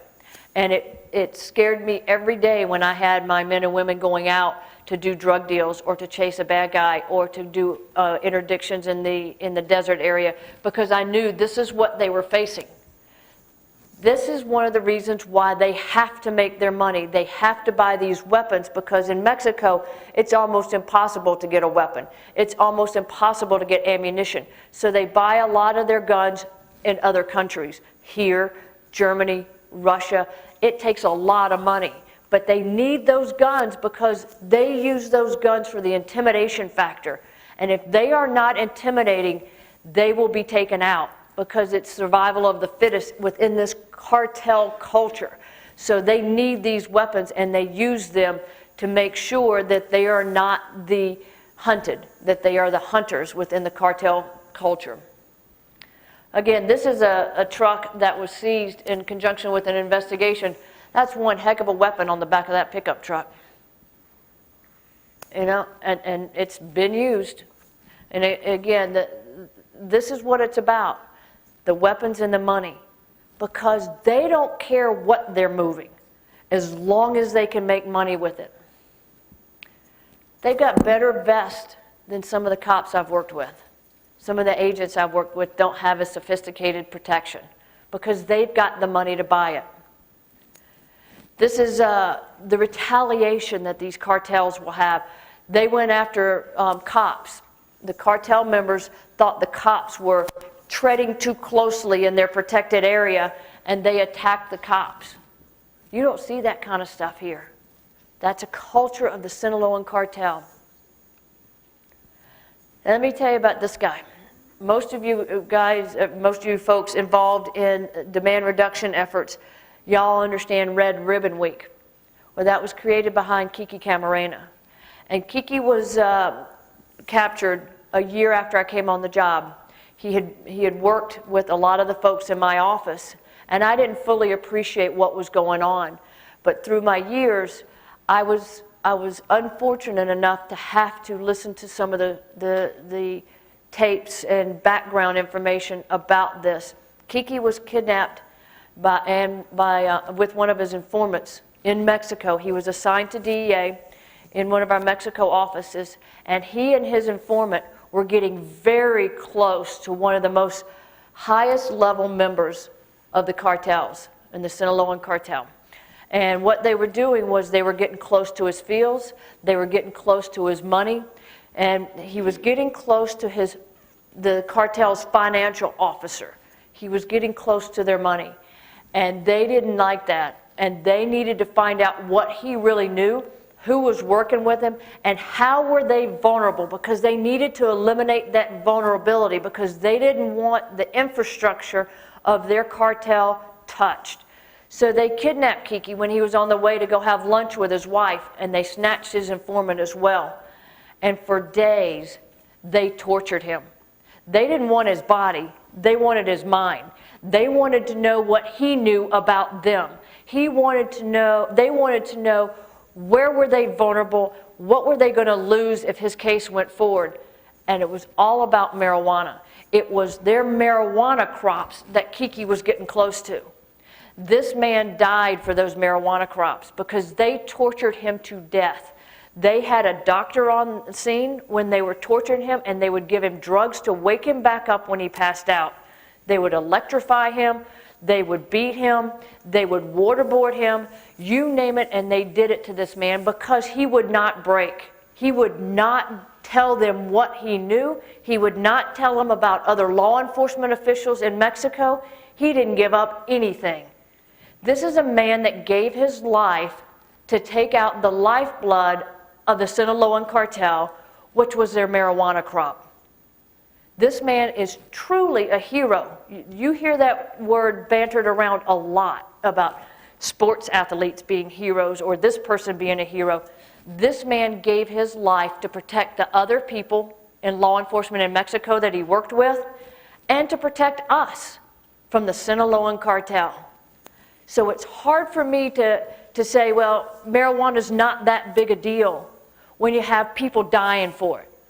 Dying to protect us from what that marijuana, selling that marijuana will generate. The revenues from that marijuana supported criminal activity, and he took a stand against it. It's good against evil. This is another problem. As I was telling you about, marijuana is their revenue generating crop, okay? They sell marijuana to make sure that they can get money to buy the chemicals to manufacture methamphetamine. Law enforcement, demand reduction, and treatment came together when the epidemic in the late 1990s, early 2000s, when the meth epidemic was exploding across America because we had meth labs coming out our ears. I mean, we were having super labs that produced hundreds of pounds of methamphetamine. All three, treatment, prevention, and law enforcement, came together, and we took a stand and changed laws and pushed the fact that we didn't want to be able to sell ephedrine to allow these criminal organizations to be able to make their meth, because that ephedrine is one of their key ingredients. So what happened? The cartel said, okay, we'll take all of our meth labs back, and we'll produce the meth in Mexico, and we'll send the methamphetamine back to the United States. So I tell you that story is not to say we ought not give it a try.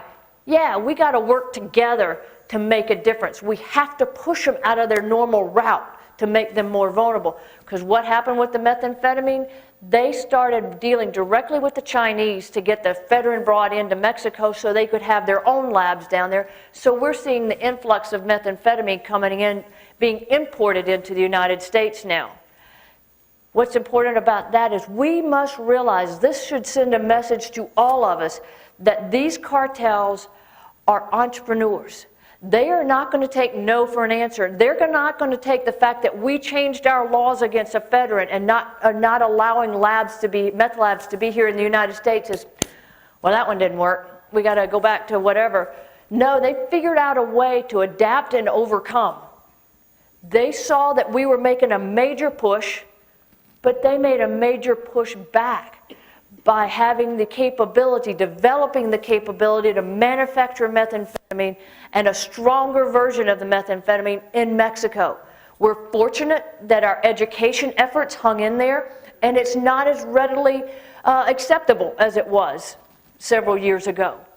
But it doesn't mean that the Mexican cartels, the Sinaloan cartels, are just going to roll over and die when we make progress. They're going to try to combat our progress. So that 100 pounds of meth being seized here in Arizona, where was that coming? Straight up here to I-40. These are all the seizures of heroin and meth going on in your area that was coming this way. This is Nogales, but it's coming up to I-40 and across. Again, it's all about the money. It's all about, they could care less what they're selling us. If they could make money off of selling bubble gum, they are, because they're all about the money. This is about $206 million in cash seized in one location from one individual that just didn't have anywhere else to put it. You know? This is just to give you an idea of what's going on here in Arizona.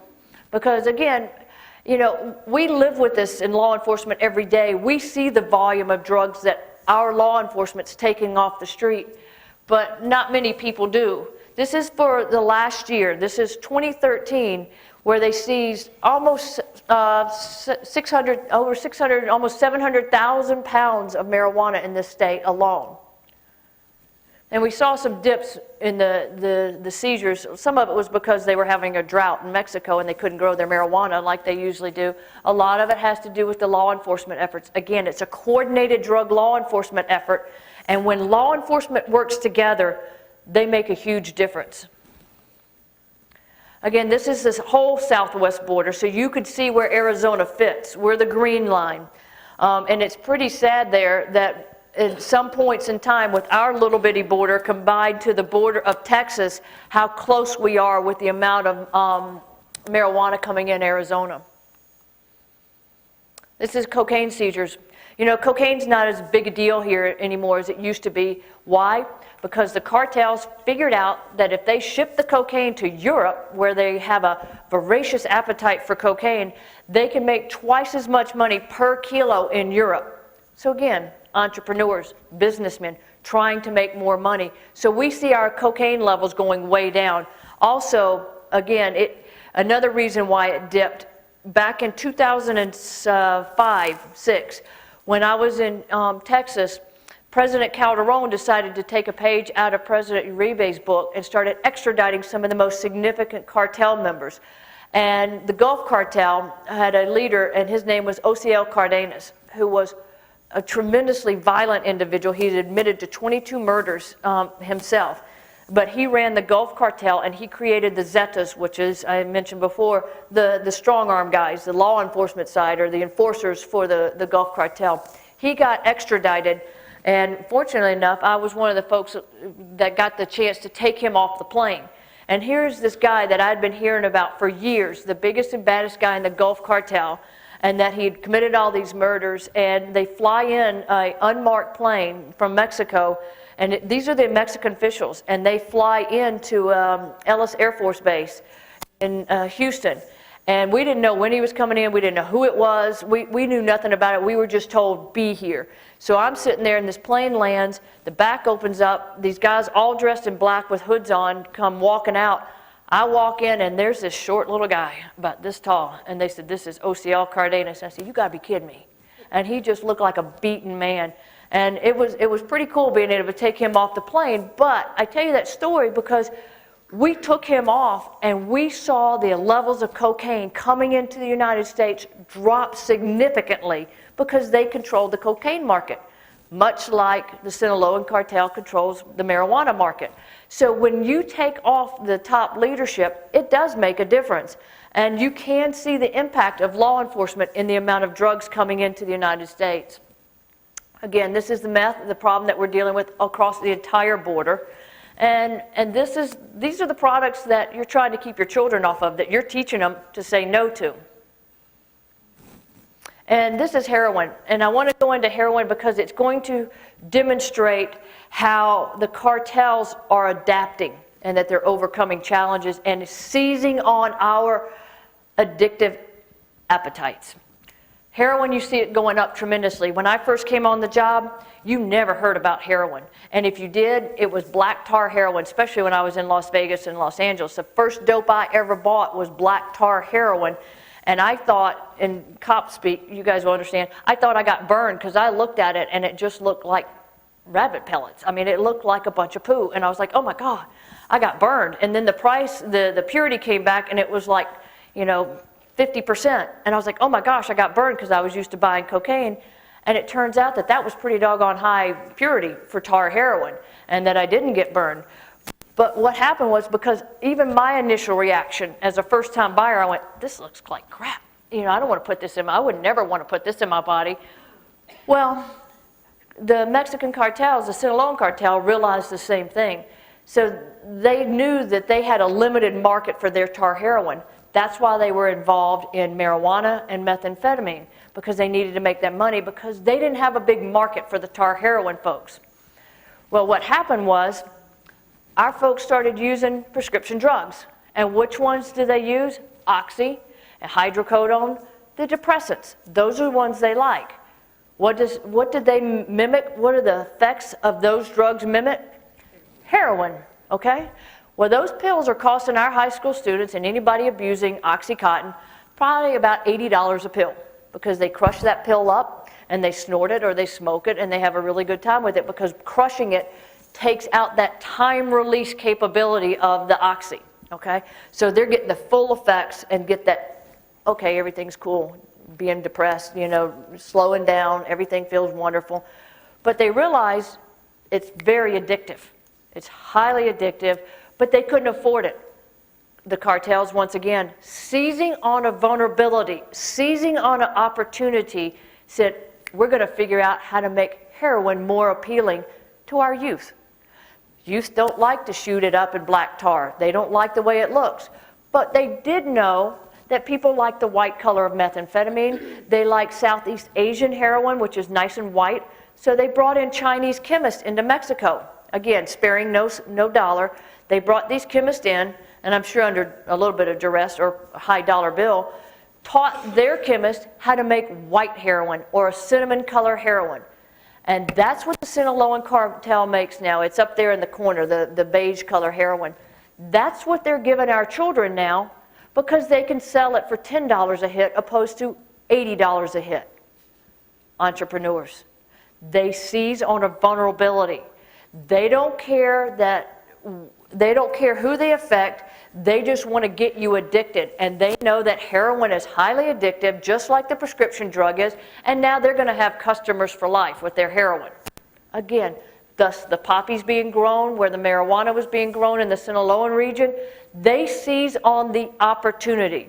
And again, seizing on the opportunity with some of the things that are going on in the United States right now with the medical marijuana, the legalization in some of the areas, we see the THC content of the marijuana going up, okay? Because they're growing it indoors and it's a very controlled environment, and they're cross-pollinating different plants, because that way the THC is what gives you the high when you smoke marijuana. It's got 400 other chemicals in there, but that's the one chemical that really gives you that buzz feeling or that different feeling. Well, what the Mexican cartel members have started doing is they are trying to outpace the THC content level, the potency of the marijuana, because they want to develop, much like the heroin, the most potent marijuana, because they want people addicted to marijuana or other drugs to use their product instead of a lesser quality product. So they are adapting. I've never seen such a huge shift and a major concerted effort to corner the market on an addiction like the cartel did with heroin. This is frightening, because now it is not uncommon. We heard just a couple of weeks ago where one of the task forces that we worked with took out 90 kilos of heroin coming in through Tucson, Arizona. And everybody was like, okay. When I was still working the street, that would have blown everybody away. That would have been national news that we took off 90 kilos of heroin. Well, they're getting 90, 50, 60, 100 kilos of heroin everywhere. Again, the cartel is a criminal organization looking to make money. This is the heroin seizures in Arizona. Look how it's going up. I mean, we had 180 seized in 2010, 180 kilos seized in 2010. And last year, we had 647. You're killing me. Look at that increase. I need a statistician to tell me how big that increase is. You know, because I'm just a gun toter. I don't deal with the numbers, but this is huge. And it's going to continue to grow because I know the numbers for this year, but we're still compiling them. Again, I'm just showing you what's happening in Arizona specifically. This is the methamphetamine. Again, I told you criminal organization. Did y'all read in the news recently how the cartel members down in Mexico were taking over the lime farms and when they were being transported for importation into the United States, they were seizing the limes and holding them hostages, and all the people in the bars were real upset because their Coronas couldn't have lime in it? That's because the cartels took them because they knew it was a limited quantity of those products. They knew that that was a product that was needed here in the United States, that Mexico was a primary supplier of the limes here in the United States, and so they knew if they hijacked those loads and held them for hostage or ransom, that they could make money off of it. And they did it. And these are the kind of guys that are doing that to those farmers in Mexico. Again, it's about the criminal organization. Remember when I first started talking to you and I was telling you when I was in Las Vegas, I thought that it was just a whole bunch of, you know, goofy guys that couldn't shoot straight, that were selling drugs on the street corner because they couldn't tell time, and they would tell me they were going to show up on one day and they'd show up 3 days later, and they just were haphazard. That's not the Sinaloan cartel. That's not the drug trafficking organizations. That's not the criminal organizations that we're dealing with today. These folks are very sophisticated. We know that from our investigations. We know that there's a true hierarchy in the Sinaloan cartel. We know that there's levels of leadership and that there's command and control elements. They even have financial planners. They have financial accountants. They have strategies. They have technicians, and they also have their own intelligence units. They are a sophisticated criminal organization, and they are going to seize upon any vulnerability that they see to make money. So whereas it seems like it's a daunting task with the Sinaloan cartel, and that we are so strategically significant that they have a grip on us that we can't break, but that's not the case. Because teaching your kids to say no to drugs, teaching them to make good choices, law enforcement's efforts to make this an undesirable route for the Sinaloan cartel is going to continue to change things. And I know that with everything that I am, that we can make a difference and have been making a difference because I have been in drug law enforcement for almost 31 years. And I know what working together can do. I am not going to let this criminal organization change the way we operate here in the United States. I am not going to let them take a hold of this state, and I'm going to do everything in my power to continue to provide the tools to law enforcement to make a difference against a criminal organization, not just a drug trafficking organization. The reason why I wanted to come talk to you today is I want you to know what the threat is. I want you to know the enemy. I want you to know the organization that is providing these illegal drugs to our children, that are making our children vulnerable. We are, with the not getting the word out, if we choose not to tell our children about drugs, if we continue to have a voracious appetite for drugs, if we don't have the law enforcement resources available to stand against the cartel, we're going to be vulnerable. And I don't want that to happen because we can make a difference. So that's why I wanted to be here today, to be able to tell you a little bit about the Sinaloan cartel, because I live it every day. I don't know what you do and don't know about it.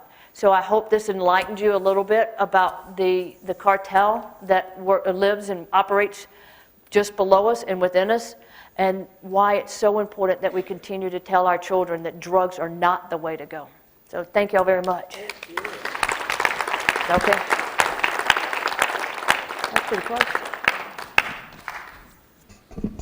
Thank you, Beth. We appreciate it. We had a chance now to hear about the trends as well as the threats. And we're going to take a break now and come back in and talk about where do we go from here. And we have one of the best in the state, I think, that can lead us through that path after the break. But we do have refreshments up on the second level that have been provided by the Kingman Area Meth Coalition. And if we could, if everybody would be back in here by 3:15. I know we'll be out before 5, but we want to be sure to allow enough time for questions and answers. Thank you.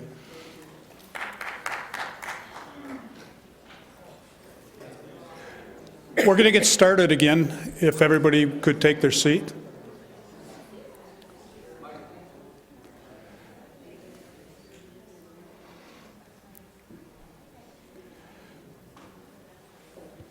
Appreciate everybody coming back after the break. Hopefully you enjoyed the refreshments.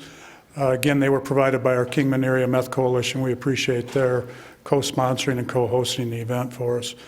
When we as a board were talking about bringing the medical marijuana, the marijuana harmless, think again, a component to our area, there was one voice and one person that came to mind, and that was Sheila Polk, probably what I would consider one of the best experts in the state as it relates to this, and we're very honored and pleased today to have our Yavapai County Attorney, Sheila Polk, here to kind of wrap up everything that we've talked about in the beginning, and I hope you will learn a great deal from her. Sheila? Thank you. Thank you, and good afternoon, everyone. I appreciate the opportunity to be here, and I also appreciate the opportunity to be part of a panel with Shana Malone and Elizabeth Kemshall. I think it's a great overview of what the issue is that we're talking about. So I am here as Yavapai County Attorney, but probably the reason that I have learned so much about marijuana and other substances is the role that I play in MATFORCE, which is the Yavapai County Substance Abuse Coalition. Our coalition formed back in 2006 over the issue of methamphetamine. We came together, disciplines from across the board, across Yavapai County, and realized that law enforcement alone cannot solve a community substance abuse problem. Tackled methamphetamine, had great success, and then decided we wanted to stay together and continue to address all substances of abuse, including underage drinking. We are very proud of the fact that we won a national award in 2013. So in 2014, we got to go back to Washington, D.C. to receive the CADCA Got Outcomes Coalition of the Year award. That was a little pump that keeps us all going when we start feeling like the challenge is a lot. What I'm going to talk about this afternoon really are three things. I'm going to give you an overview of what this drug is, the drug marijuana that we've been talking about. I want to talk a lot about what's happening in Colorado. Colorado legalized marijuana for medical purposes in the year 2000, and then in the year 2012 voted to legalize marijuana for what they call recreational purposes. So we have a lot to learn from what's going on in Colorado. And then I want to talk about the marijuana harmless, think again movement that I'm very active in Arizona, and then finally make sure we get any questions answered. If I were to ask you this question, what do you think is the most harmful? Tobacco, alcohol, sugar, or marijuana? You can just think to yourself, of those four substances, which do you think is the most harmful? This was a sugar. It's actually something that you hear across the United States. This was a question asked not long ago by the New Wall Street Journal and NBC News poll. And it was polling Americans, what do they think is the most harmful? The answer is that 49% believe that tobacco is the most harmful, 24% believe alcohol is, 15% believe sugar is, and only 8% believe that marijuana is harmful. And in fact, most people polled believe that a candy bar is more harmful than a joint of marijuana. So that's the attitude about marijuana that is prevalent across the United States. So going back to the presentation by Shana Malone, when she talked about your kids in Mohave County, talked about kids across the state of Arizona who are using marijuana at an alarming rate. I mean, that's at the core of this issue, is that kids and adults alike don't believe that marijuana is harmful.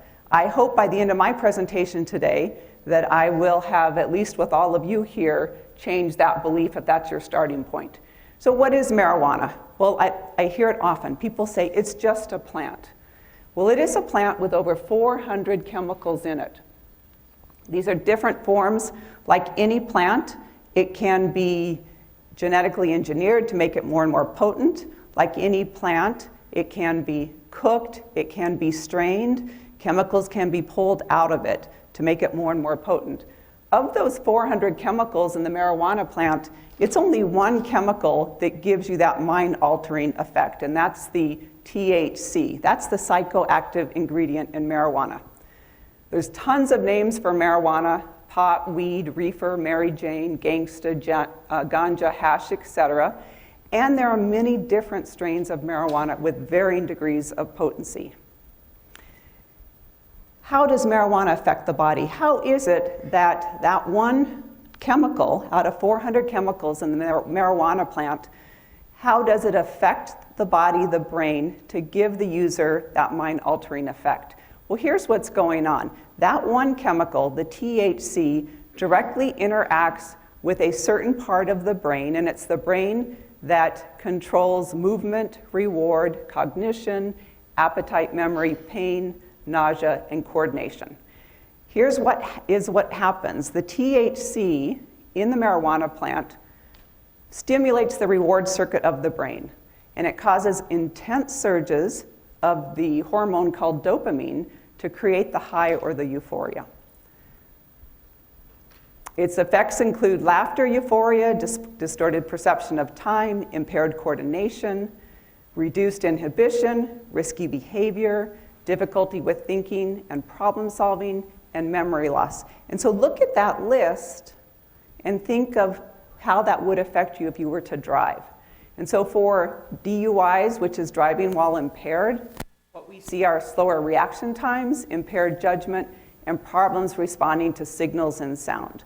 A very, very significant risk, another risk that's on the road when you're out there if somebody has used marijuana and now hits the highway.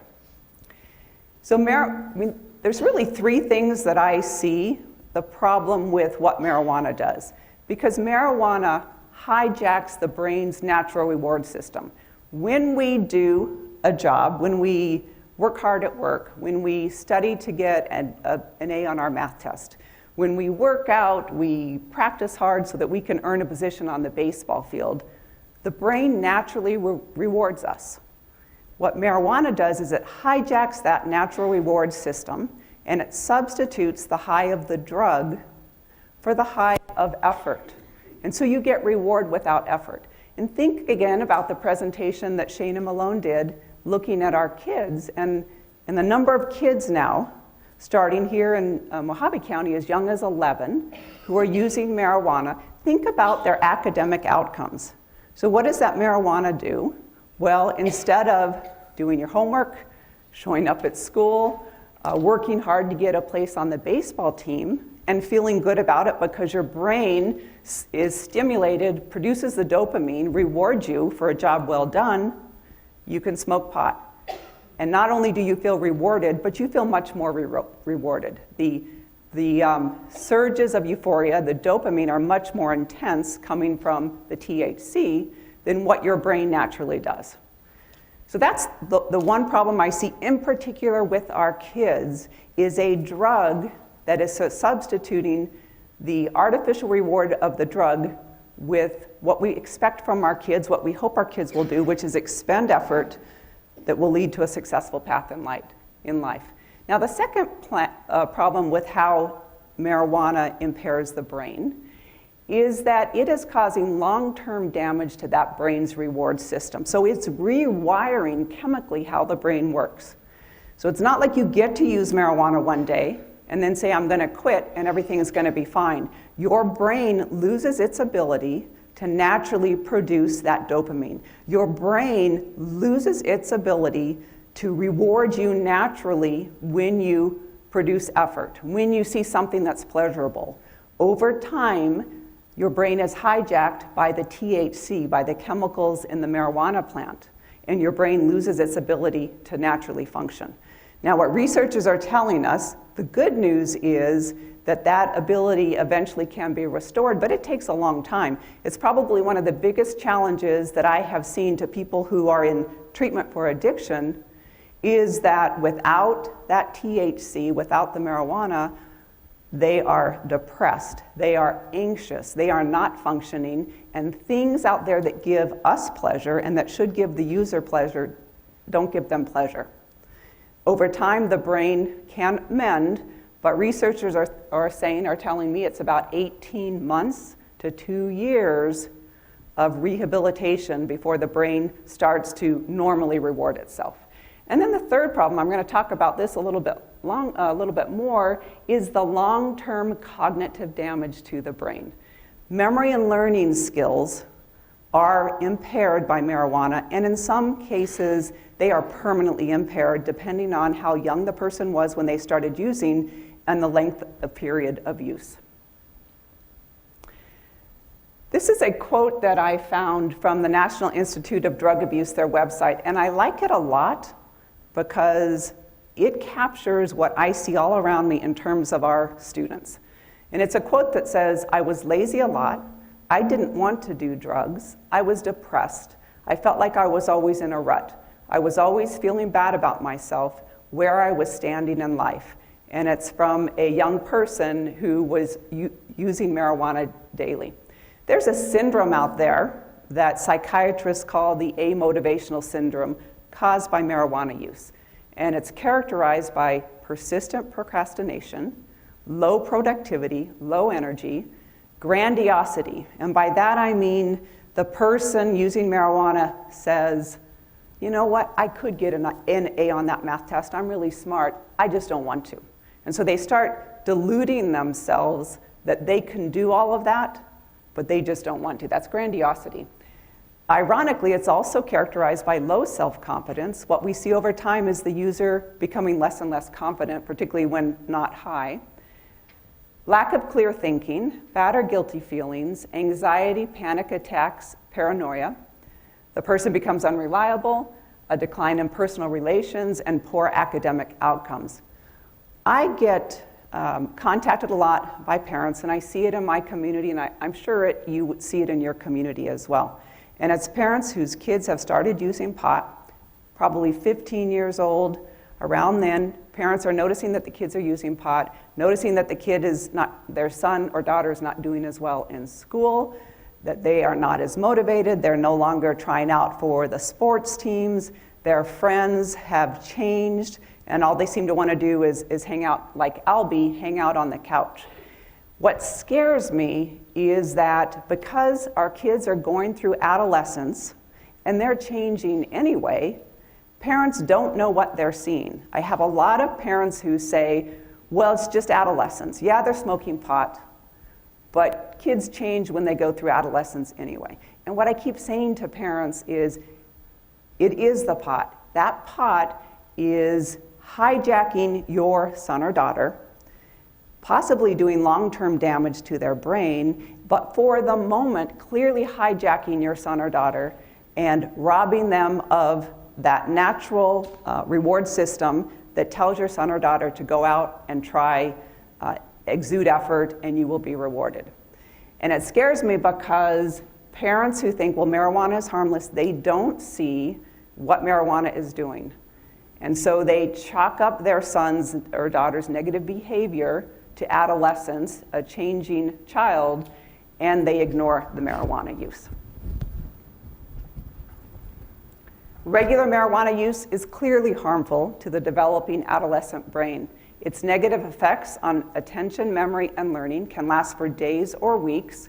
And here's what's important, even after the intoxication is gone. So even after that student is not high, if they smoke pot over the weekend, they show up on Monday for school, they're not high, their ability to learn, even when not high, is impaired because of the lingering effects of marijuana.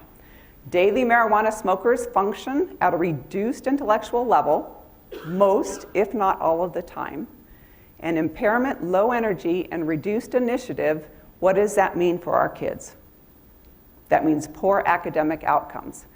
We see high school and college dropout and failure rates increasing with frequent marijuana use. Kids, an increase of 3.6 times less likely to graduate from high school. Daily users of marijuana are 60% less likely to graduate from high school.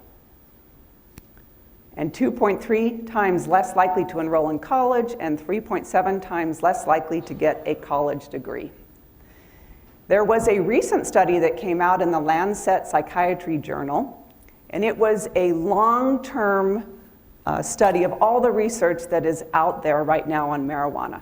And the authors of this research, now this isn't primary research, but they looked at all the research out there, and their conclusions are that there is a clear and consistent association between the frequency of adolescent use of marijuana and all adverse young adult outcomes, including clear reduction in the odds of completing high school, clear reduction in the attainment of high school or college degrees, substantially increased odds of later marijuana dependence, that means addiction, substantially increased odds of use of other illegal drugs, and substantially increased odds of later suicide attempts.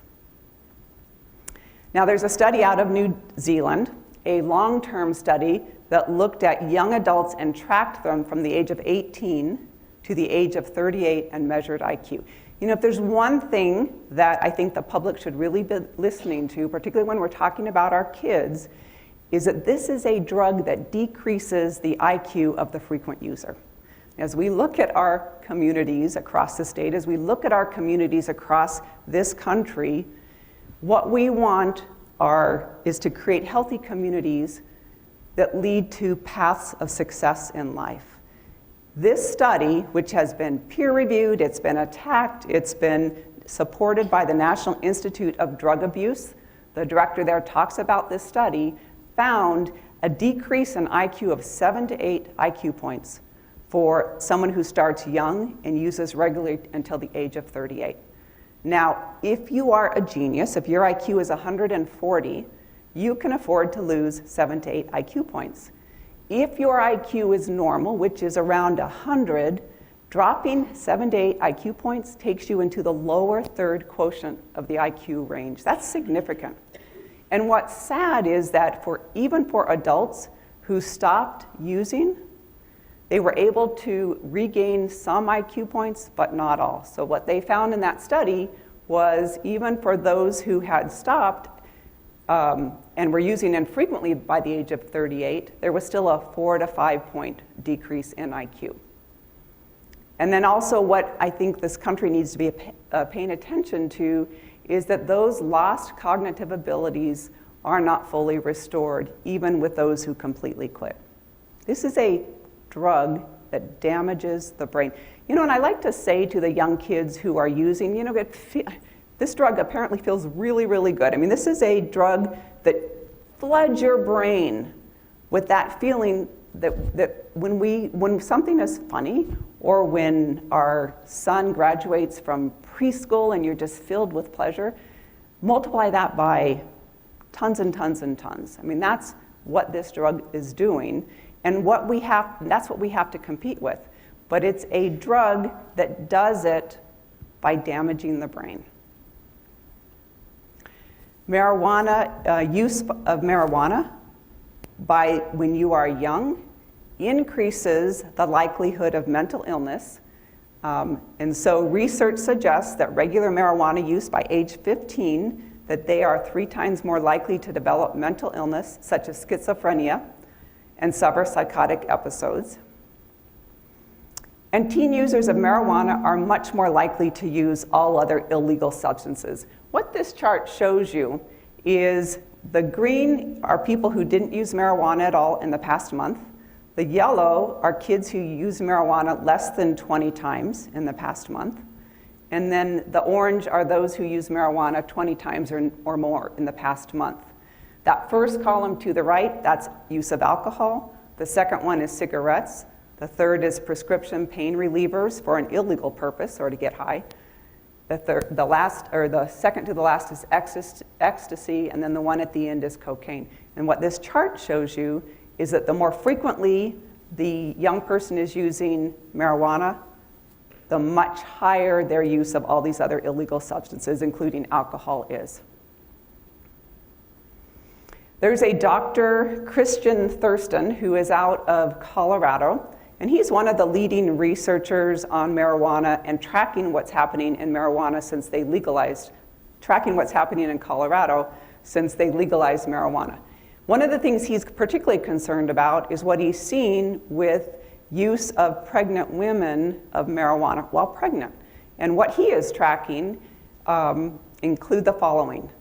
A child who's been exposed to marijuana while in the womb, so while the mother's pregnant, a decrease in IQ by 5 points by the age of 6, depression by the age of 10, hyperactivity, impulsivity, and inattention by the age of 10, marijuana use by that child by the age of 14, and that child most likely will be a heavier marijuana user, and low achievement by the age of 14. And I want to tell you a quick story because I know a doctor out of Gilbert, a pediatrician, who shared with me a month or so ago that he was, a new patient came in, and it was a woman who was pregnant and suffering from morning sickness. And she had been using marijuana because her naturopath had told her that use the marijuana to relieve the morning sickness. And he was horrified, as was I when I heard that story. Marijuana is addictive. There is no question about it. If you hear someone out there saying it's harmless, it's not addictive, that is completely false. It is settled science that marijuana is addictive. For the average population, 1 in 11 users who uses marijuana will become addicted. But for kids, 1 in 6 who start young will become addicted. So picture our classroom with 30 high school students in it. 1 in 6 of those 30 kids who starts using marijuana will become addicted. Think back to the statistics that Shana Malone told you about Mohave County and what your kids are doing, and how many of your high school kids will become addicted to marijuana because of their current use. And here's what's important is the likelihood of addiction increases with the more frequency of use. So those who are using marijuana daily, 25 to 50% of them will become addicted to marijuana. Drug addiction is a brain disease. We have learned tons in this country about drug addiction. We've gone from the days when we thought people addicted to drugs were just criminals and that it was a choice they were making. What we understand today is that drugs rob a person of their free will, and it is a disease just like diabetes is a disease. What's particularly challenging about drug addiction is it's a disease of the brain. So if I have diabetes, I can go to the doctor, I can see the symptoms, my brain is still functioning, and I understand I have diabetes and I need to treat it. The biggest challenge with drug addiction is because it's a disease of the brain, those addicted are the last to see it. Everyone around it will be seeing it, but the person who is addicted doesn't understand that they are sick. If the drugs work, marijuana and all drugs work essentially the same way by enhancing that brain's dopamine activities, causing intense surges of euphoria. The problem is over time, the drug cannot produce that same high that it did when you used it initially. And so you use more and more of the drug, and then over time, life becomes less pleasurable. Without the drug, your brain, remember, it hijacks your brain system. Your brain cannot produce those chemicals that make us feel good on its own. The brain gets rewired, and so without the drug, life is joyless. Drug use becomes necessary simply to feel normal, and drug addiction is characterized when drug use continues despite tremendous negative consequences. It's an addiction. It's a disease that affects both the brain and behavior, causing prolonged drug use changes the brain in fundamental and long-lasting ways, and these changes can be both structural and functional. And that's why successful treatment is such a challenge. Our coalition, MatForce, is a coalition of hope. So every time I do a presentation, I make sure I remind audiences that you can recover from addiction, whatever it is, but it is challenging. I see it all around me. I see relapse all around me. It's a incredibly sad disease to watch, and particularly in our young people, which I am seeing more and more of, particularly marijuana addiction all around me, It just breaks my heart when I see it, because I see these young people. We hope they can get back onto a successful path, but it creates obstacles in their life that they absolutely do not need and should not be there. Drug users have a higher risk of developing mental disorders, including psychosis, depression, anxiety, and panic attacks. Marijuana's potency is on the rise across this country. So back in the 1990s, the potency, so that one chemical in that marijuana plant that causes the high, its potency was about 4% in the 1990s. Today, across the country, the average is much more, around 15%. And what's happening is the producers now, the battle is on, the fight is on, to produce the most potent marijuana, because that's what the users want. And I'll talk about potency in Colorado, which is much higher, in a few minutes. This is Nora Vocal, who is the director of the National Institute of Drug Abuse. She's an amazing woman, and she's a researcher, a scientist, a medical doctor, but she says a few things that I like to really highlight when I address audiences. She says that marijuana use not only places teens at risk of addiction, but also impairs their memory, judgment, and ability to learn. And daily marijuana use today can have stronger effects on the developing teen brain than it did 10 or 20 years ago. Here's what she's saying. The research that I'm presenting to you today, how does research work? You know, it's always historical. We're studying what happened in the past. The research that I'm presenting to you today is done on the less potent strains of marijuana. So as we look at more and more potent strains of marijuana, as we look at our teens using marijuana that is as high as 15% THC, what will the research show us 20 years from now? I'm positive it's going to show us even more negative, more devastating effects and more damage to the brain than we're talking about here today. There have been dramatic increases across the country of those people addicted or abusing marijuana who are being admitted to treatment facilities. This is a chart that shows us treatment rates for people ages 12 and older. The top line across the top blue line, that's marijuana. Underneath it is pain relievers, followed by cocaine, heroin, tranquilizers, hallucinogens, stimulants, inhalants, and sedatives. Between 2000 and 2010, this country saw a 21% increase in people being admitted for marijuana abuse and addiction. In 2010, 74% were male. The average age, 25 years old. To me, that's consistent with who I see using marijuana out there. And that's consistent, as I'll show you, with who's getting the medical marijuana cards. In 2011, treatment for marijuana abuse was second only to admissions for treatment for alcohol abuse. Across the country, we've seen a dramatic increase in emergency room visits related to crises, health, medical crises associated with marijuana. This chart shows you admissions between 2004 and 2011. The first column on the right, that's marijuana. The middle column is cocaine, and then the last column is heroin. What this chart shows you is a 140% increase in visits to emergency rooms across this country for marijuana alone in the year 2013.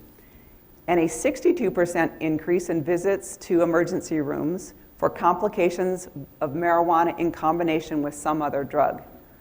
And only marijuana, either used alone or in combination with other drugs, is associated with a significant increase in the number of visits to emergency rooms. So let's talk about Colorado a little bit, because I feel strongly that we need to be paying attention to what's going on in Colorado. And as this legalization movement comes toward Arizona, let's learn from Colorado, let's learn from Washington, let's learn from those states who have already gone there so that we don't repeat their same mistakes.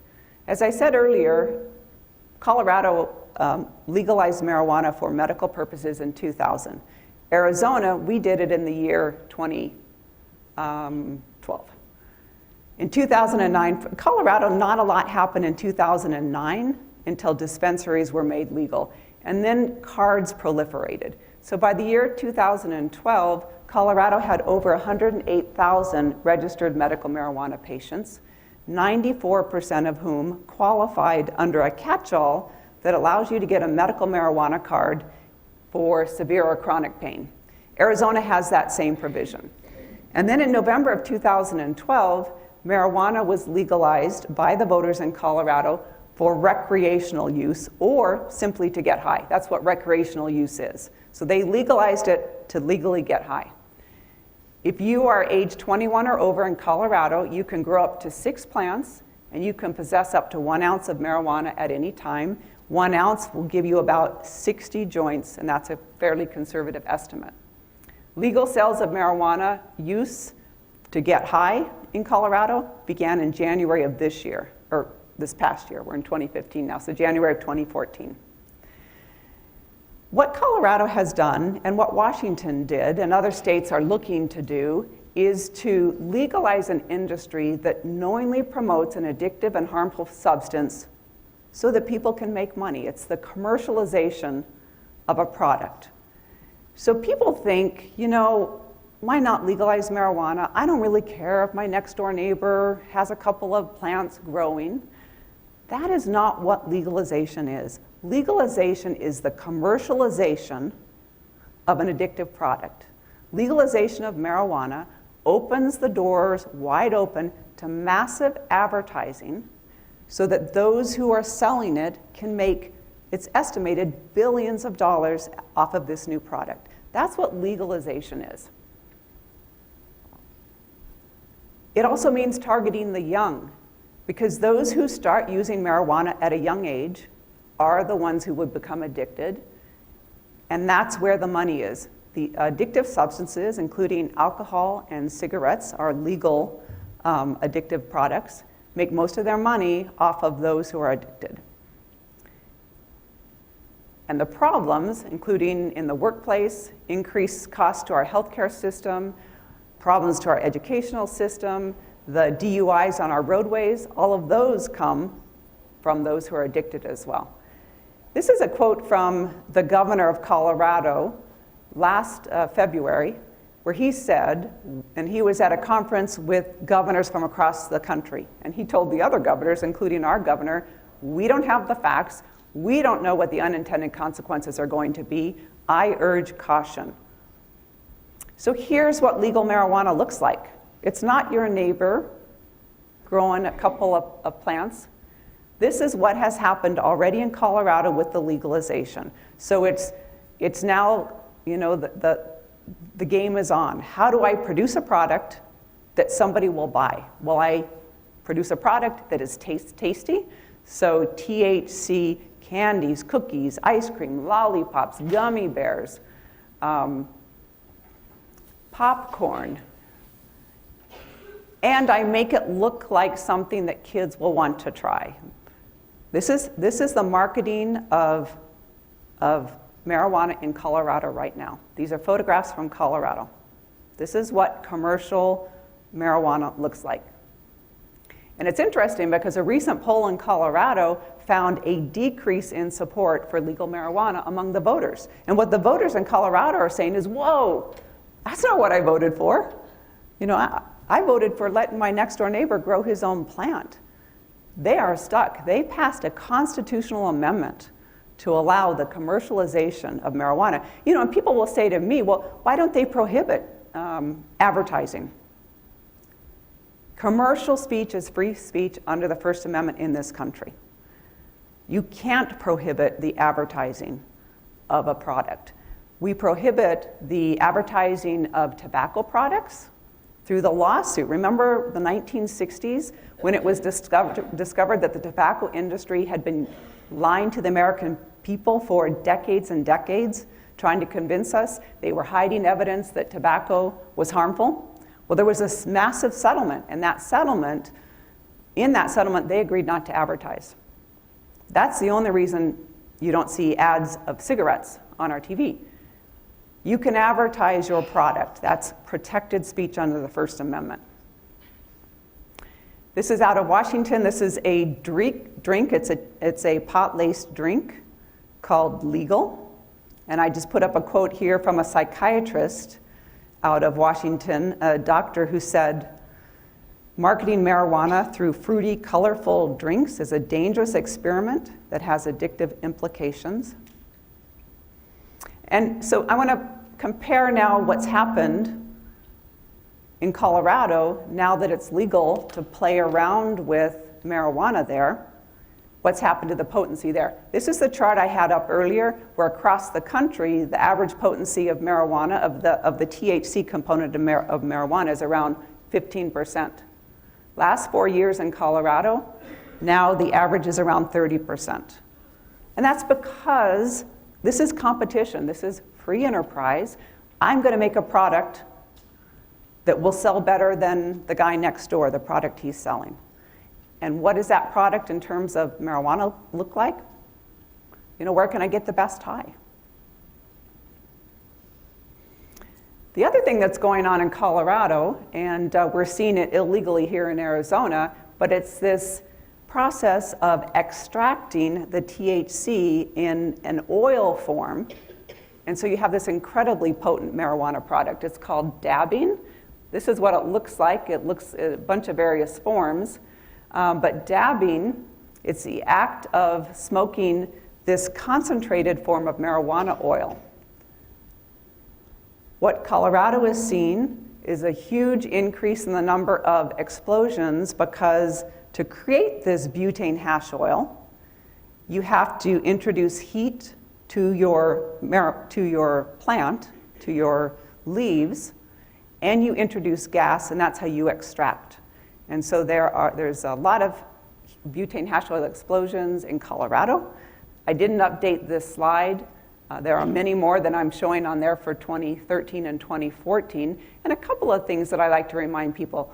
Again, this is not the pot of the 60s when the THC content was probably around 1%. Now we're talking about a completely different drug. I wish we had a different name for it, by the way, because when you say marijuana, people think about, you know, the 60s, and we're talking about something now that is 30% potency and that can be tinkered with to produce even more potent products.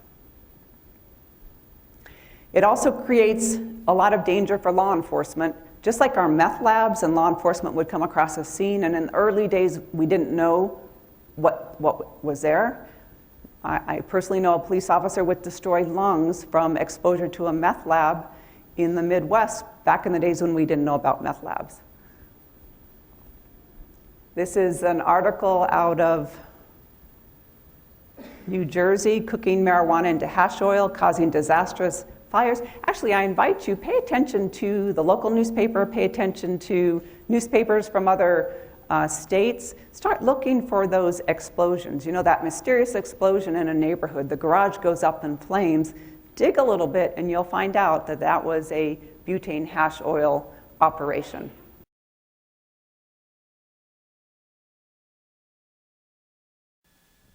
You know, there's a number of things about that video that I always find disturbing. One is that cannabis cup, and they've had 2 cannabis cups now in Colorado, but I look at all those young people, and as I look at them inhaling, all I can think of is the damage they're doing to their brains. And then the law enforcement part of me says, how are they all getting home? Ton of people out there all getting high, and the danger that presents to the rest of us who are out on the road with our families. The other interesting thing about that video, the man at the end who says, well, it's game on, there's no stopping us, there's a lot of truth to what he is saying. You know, you legalize this substance like Colorado has done. Colorado is engaged in litigation right now. Their attorney general is taking the position that those BHO operations are illegal, that's not allowed under their statute. The marijuana folks are saying, oh, yes, it is. And they're litigating it because they want the right to do that. But you know, those who say, well, we'll legalize marijuana and it'll free up law enforcement, in Colorado it's done the opposite. Law enforcement is incredibly busy.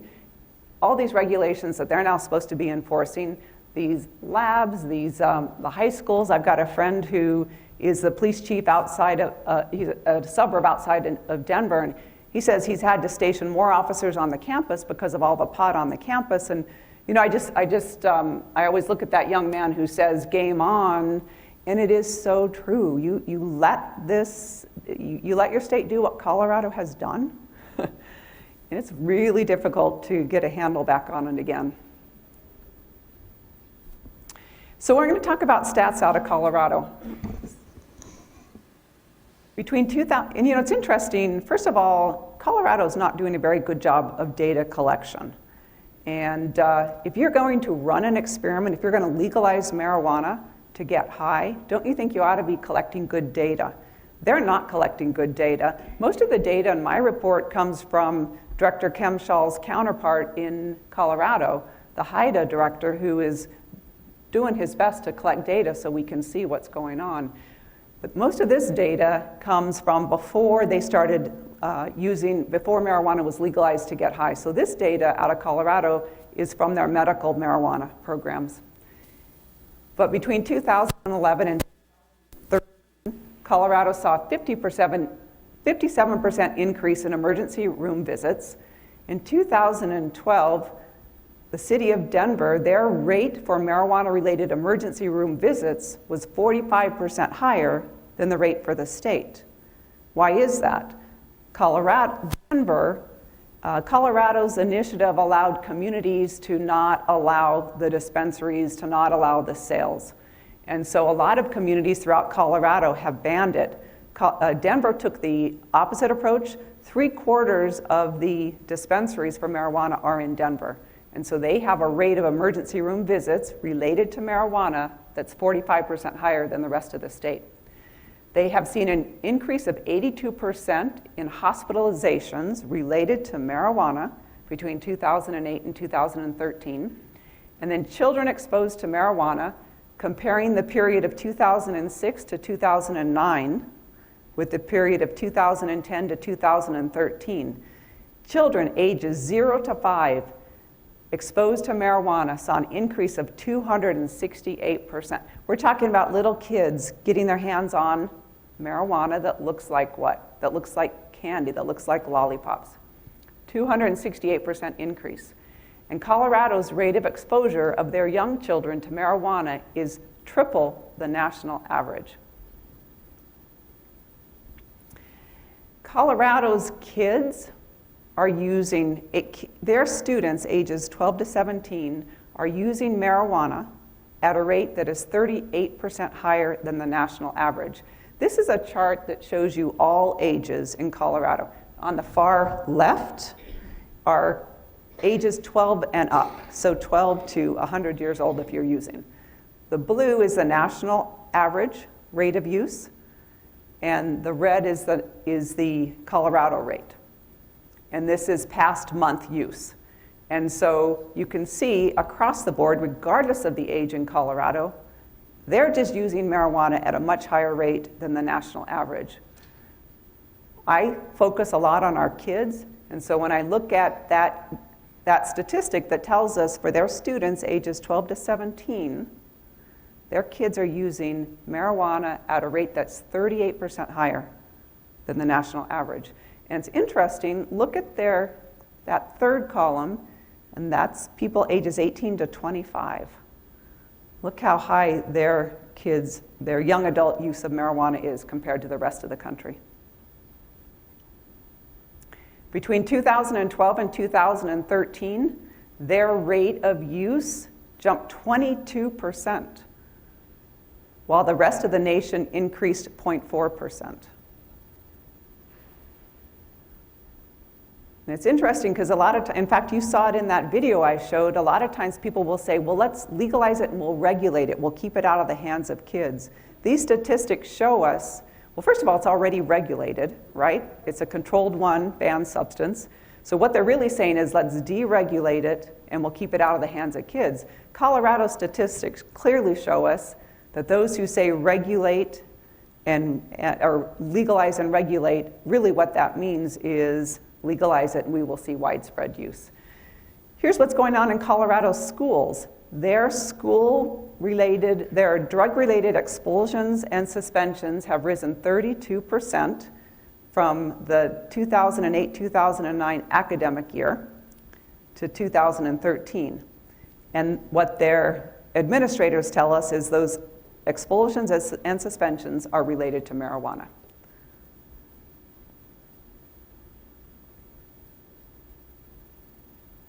I don't know if you can see this chart, but I thought it was interesting because a lot of the people who support legalization of marijuana, what they say is, well, use of other substances will go down.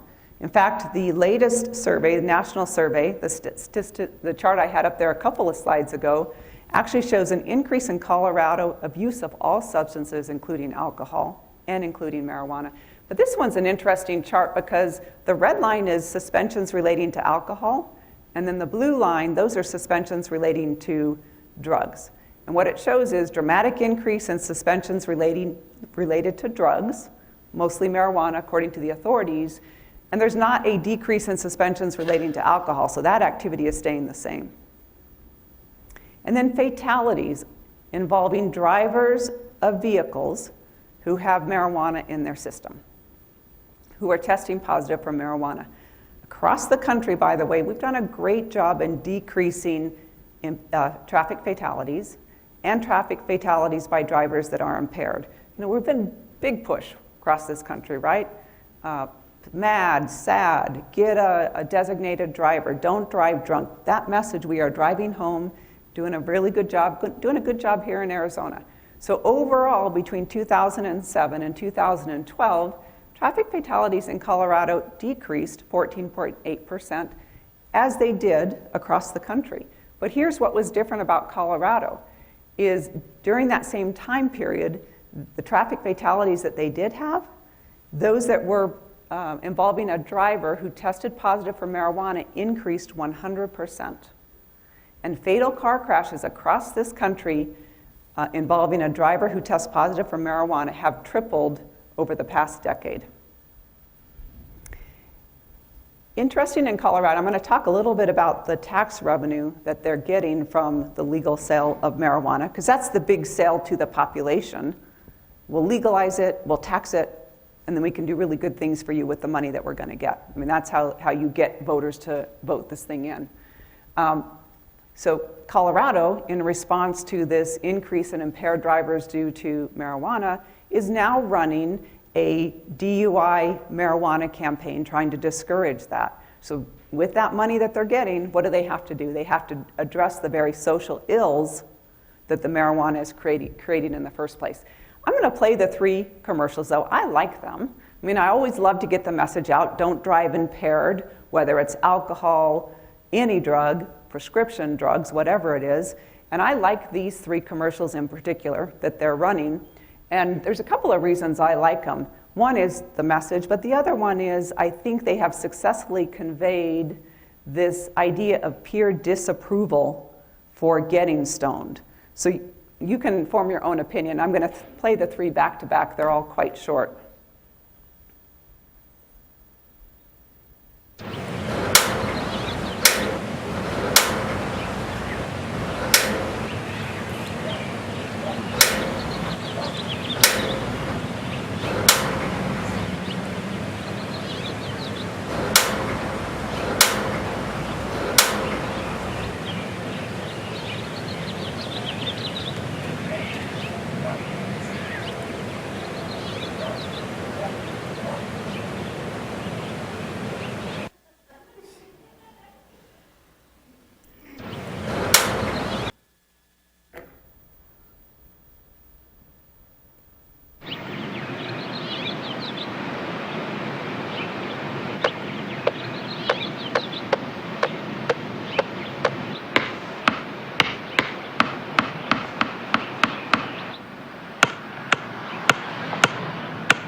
Here's the picture of the tax revenue that Colorado is getting so far. And this is revenue that they're getting both from their sales of medical marijuana as well as recreational marijuana.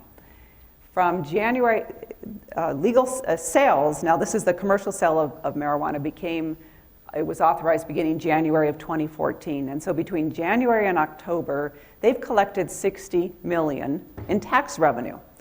They expected a whole lot more.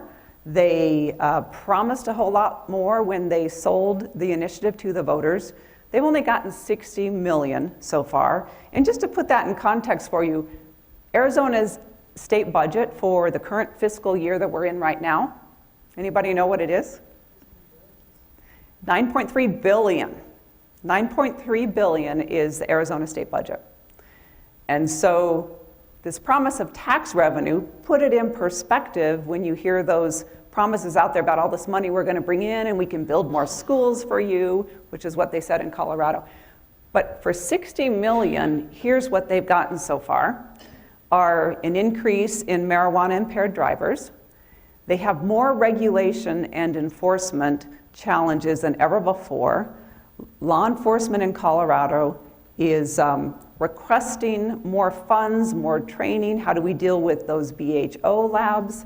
They're overwhelmed with what they're seeing out there. Increase in addiction and treatment. That Dr. Christian Thurston, he gave you the stats on exposure of the fetus to marijuana. He runs a clinic for young people, and he says he can't keep up with the demand. He says he's inundated with young students, young adults, mostly male, he says, and it's all marijuana. Impact on their emergency rooms, lost productivity of workers, the high school expulsions and dropouts. What I put up here is the abandoned generation, because I feel so strongly about doing everything we can to build environments for our kids within which every child can succeed. And I look at these kids being exposed to marijuana, living in homes where parents think it's okay to use, living in homes where parents are using and the kids are being neglected, and it really breaks my heart. I look at this generation and I think, are we giving up on these kids? Is this lost generation that we're going to let this country experiment on? Increase in black market pot and illegal trafficking. You know, ironically, one of the things that those who support legalization will always say is, well, let's legalize and the drug cartels will go away and we'll get the profit instead of the drug cartels. Well, you know from Director Kemshall's presentation, that's completely false. Drug cartels are profit driven. They're aggressive, they're violent, they're dangerous, and they will find a way. But ironically, out of Colorado, they're seeing an increase in drug cartel and illegal trafficking activity. And it was funny because in that video, the one fellow talks about, you know, every ounce is measured. The director from Colorado of HIDA, he is tracking illegal diversions out the back door of these medical marijuana dispensaries, which is on the rise. And now what Colorado is facing is the states of Nebraska and Oklahoma have filed a lawsuit against Colorado because of the increase in illegal trafficking of marijuana into their states, which we're also seeing here in Arizona. We're a neighboring state as well. And so Oklahoma and Nebraska have filed a lawsuit in the United States Supreme Court against Colorado. So they're embroiled in a lawsuit. And what did they get for that? $60 million. And here's what we know for a fact, is that sin taxes, which are taxes placed on addictive substances, alcohol and cigarettes, sin taxes never recover the cost of the harms that they cause to society. The annual revenue from alcohol taxes represents less than 10% of its societal costs. And the annual revenue from tobacco taxes represents about 13% of its cost to society. We can expect the same from revenue on marijuana.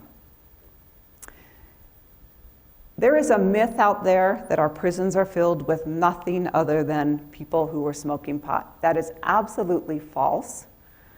In Arizona and in many states, but Arizona was a leader in this regard, we passed a law in 1998 that says it recognizes drug addiction as a problem. And what our law says is until there is a third conviction for possession of a drug, you cannot be sent to prison. And what we do instead is we use that opportunity to get people into treatment. And so we do not have prisons filled with people who are nothing there for using marijuana. What we do have are a lot of prisoners who are drug users. Study after study shows that people who use alcohol and drugs much more likely to engage in risky behavior and much more likely to commit serious offenses. The majority of this country's violent and property crimes are committed by somebody who's high on drugs or alcohol. Here's the scary thing. This goes back to some of the data that Shana Malone was giving us. As our youth's perception of the risks of using marijuana goes down, their use will go up. Students will use something if it's accessible. They will use it if they think it is socially acceptable. So accessibility and acceptability means their use goes up. This is a chart that charts attitudes of our students toward marijuana across the country. They've been charting our kids' attitudes since 1975. So the blue is their use of marijuana. The red is their perception of whether or not marijuana is harmful. And as you can see, at the point where they perceive, this is the 70s, when perception that marijuana was not harmful at all was at an all-time low, use of marijuana was at an all-time high. And then the converse, when the perception that marijuana is dangerous was at an all-time high, use was at an all-time low. And now that trend where perception that it is risky is declining, we are seeing an increase in use. This is a chart that shows you states that have passed medical marijuana laws. And what we find is that teens' use of marijuana, their illicit use of marijuana, is highest in states that have medical marijuana programs. What we hear from our kids all the time when we go into our schools, our kids say, of course it's harmless, it's medicine. And so Arizona is on this chart now, having become a medical marijuana state. We're on that chart, we're that second yellow arrow, that shows that our kids are among the highest in the country for their use of marijuana, consistent with being a medical marijuana state. And then there was a study done in 2012, and it's the Partnership Attitude Tracking Study, and the Arizona Criminal Justice Commission asked the question, if marijuana were legal, would you be more likely to use it? This is a question asked of high school kids across the country, and then data extrapolated based on our population of high school kids in Arizona. Here's the results. For our kids here in Arizona who have never tried marijuana, 32,000 would be more likely to try it if it becomes legal. And for kids who have tried it, 76,000 of Arizona's high school students would be more likely to use it. The Marijuana Policy Project is a group based in Washington, D.C. You can visit their website. Their goal is to legalize marijuana across the country. And their strategy on their website is, first, introduce medical marijuana into the state to gain acceptance, and then follow within a couple of years with legalizing marijuana for recreational purposes. That's what they've done across the country, and that's what they are doing here in Arizona. So since Arizona became a medical marijuana state, the latest report shows that we have 52,638 medical marijuana card holders, that the highest age bracket are young adults between the ages of 18 and 30. Now this is a program, by the very words of the initiative, reserved for the seriously ill in our state, and the highest age bracket of users are people ages 18 to 30. 2.6% of those cards are for people with cancer, and 70.6 are for people under that category of chronic pain. 68.6 are men, and 31.4% are female. This is a report that shows you by day of the week when medical marijuana is being purchased in Arizona. And what it shows you, the first day is Sunday. And that very tall column, guess what day that is? Friday. Friday. Friday across Arizona is the day when most sales of medical marijuana are done. And that's by transaction. Now, these are Shayna's slides. I'm going to run through them, and Shayna's still here so she can correct me. But I just wanted to put them up again because I want you, now that you understand how harmful marijuana really is, I just want to throw back up here again what our kids in Arizona are doing. Put it in context for you, give you a second chance to see some of the data that Shayna was telling you about kids here in Mohave County and kids across Arizona. This is the chart that shows that top line is alcohol. The second line is use of cigarettes. The third, the yellow one, is marijuana. And then the one at the bottom, the purple one, those are prescription drugs. This is a chart that shows you our kids' use of those 4 drugs during the past 30 days. And it goes from 2006 across to 2014. So this is what we've been celebrating. If you are involved in a coalition, if you're involved in law enforcement, if you're a concerned community member, we love the fact that across Arizona, our kids' use of alcohol, cigarettes, and prescription drugs actually declining. The coalitions have done great work. We're working our tails off out there. So that was cause to celebrate. What's not cause to celebrate is the fact that their use of marijuana is not declining. Why is that? I mean, why would you have all of our kids across Arizona using substances at a lower rate, but not marijuana? This is a chart showing you the same thing. If you're above the line, that's bad. That means that means an increase. And below the line is a good thing. And again, below the line, alcohol, cigarettes, and prescription drugs, great progress, but not marijuana. And again, for the coalition folks in the front seat, what do we hear from our kids all the time? It's harmless, it's medicine. And it's easy to get, yes. And speaking of easy to get, this is Shayna's chart also, and this is across Arizona. Where are kids getting marijuana from? Here's what concerns me most about this is the increase in the number of kids who are getting their marijuana from someone with a medical marijuana card. When the medical marijuana folks got voters in Arizona to pass that initiative, do you remember what they promised? They promised, we will keep it out of the hands of your kids. And it's not happening. At an increasing rate, our kids are getting their marijuana from someone with a medical marijuana card. And here's the most frightening of all. This is the chart that shows you that more than 50% of our kids by the age of 2014, more than 50% of our kids who have tried marijuana think that there is no risk in using it. Half of our kids think marijuana is not risky. And for kids who are regular users, Actually, Sheila, no. thank you, this is why you're here, correct me. Any kid thinks that trying marijuana, almost 60% of kids don't think that trying it is harmful, and close to 40% of the state of Arizona don't think that there's any risk of using it regularly. Any kid. Gotcha. Whether they have it or not. Did everyone hear what Shayna just said? No. So 60% of our kids think that there's no harm in trying it, right, Shayna? Right. And then that lower, the red line is what? Close to 40% think that there's no harm in using it regularly through the week. So 40% think there's, That is the mass increase that you see. right. A very dramatic increase in kids perceiving that there's no risk in using marijuana. So that red line, 40% of the kids think there's no harm in using it on a regular basis. And what's particularly worrisome about that chart is that increase. Our kids' attitude toward marijuana increasingly is they think it's not risky. They think it's okay to use. That's what we're up against. And here's what's happening in Arizona. This comes from, this was an advertisement that just came across my desk. The Marijuana Policy Project, they have filed paperwork in Arizona. They have targeted us for 2016 with an initiative asking us to legalize marijuana for the purpose of getting high.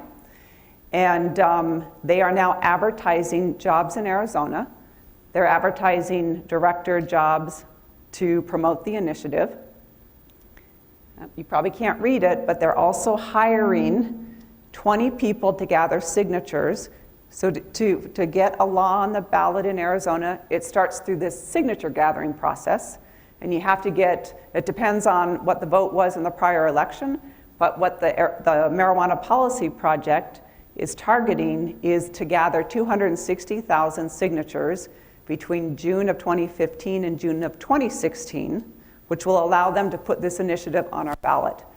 And so they are hiring signature collectors, and they will pay between $1.50 and $2.50 per signature.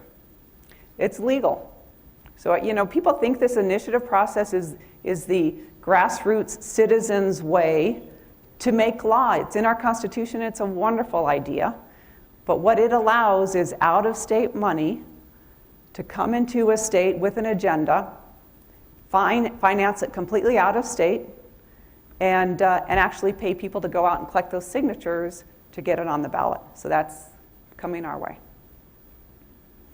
By the way, the Marijuana Policy Project, the Drug Policy Alliance, Normal spent about $9 million this last election in other states to get the legalization initiatives on the ballot and successfully passed in most of those states. Now here's a statement from the American Medical Association. The American Medical Association today reiterated the widely held scientific view that marijuana is dangerous and should not be legalized. We can only hope that the public will listen to science, not big marijuana interests who stand to gain millions of dollars from increased addiction rates. So what are we doing about it now? Well, our coalition, we follow trends. We look at what our kids are doing in Yavapai County, and we address all substances. We have work groups on alcohol, underage drinking. We were one of the pilot sites for the Prescription Drug Reduction Initiative. We do all of that. We became particularly concerned about marijuana about 2 years ago because what we saw our own kids doing. And so we have an initiative that we call Marijuana Harmless, ? Think Again.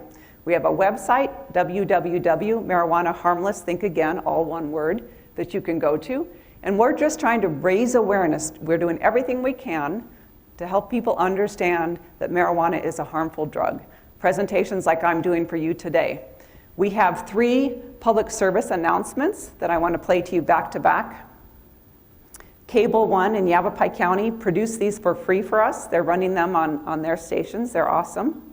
Whether it's cigarette smoke or smoke from marijuana, when the smoking stops, the withdrawal starts. Just like tobacco, marijuana is addictive. Marijuana harmless? Think again.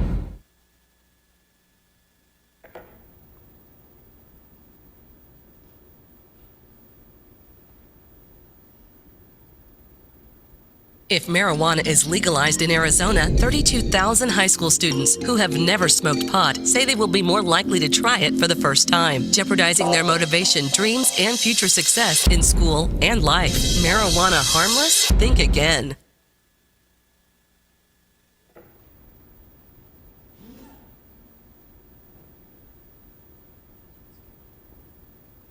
Teens who smoke marijuana regularly can see an 8-point drop in IQ by the time they reach 38, putting a person of average intelligence into the lowest third of the IQ range. Marijuana harmless? Think again. Those are available. If your coalition wants them, everything we have, we will give you for free. And on that website, we've got all sorts of information, including a lot of the PowerPoints that we're doing. Just go to that website and let me know if you have any issues with that, but we're sharing everything we have.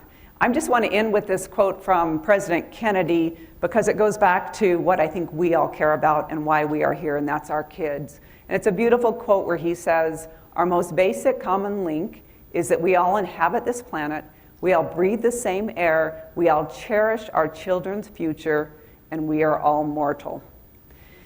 I want to end with a call to action. You've heard a lot of great information here this afternoon, and if, at a minimum, think about doing a couple of things. Going back to Shayna's presentation, we're all going to talk to our kids. We're going to talk to our grandchildren, right? And we're going to tell other people the importance of talking to our kids. There's a website out there, Partnership for Drug-Free America, has lots of tools on how to start that conversation and start that conversation young. There's tools on how to start it and make it age appropriate, so you're talking to your little kids. Our coalition, we're now doing education with our kindergartners and our first graders, age appropriate, of course, because of the data that Shayna has given us. So that's one thing, that's a call to action. Talk to our kids, talk to our grandkids, talk to our nieces, to our nephews. The second thing is, think about sharing some of the information you've heard here today with 5 other people, just to help raise awareness. I go out through communities all the time, constantly hear people say marijuana's harmless. This is not harmless. This is a threat to our kids and their future.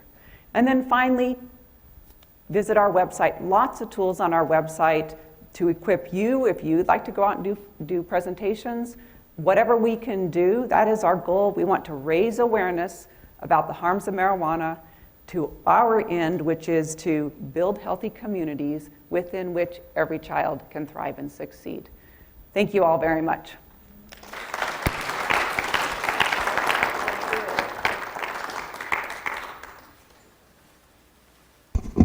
Did anybody have any questions for Sheila?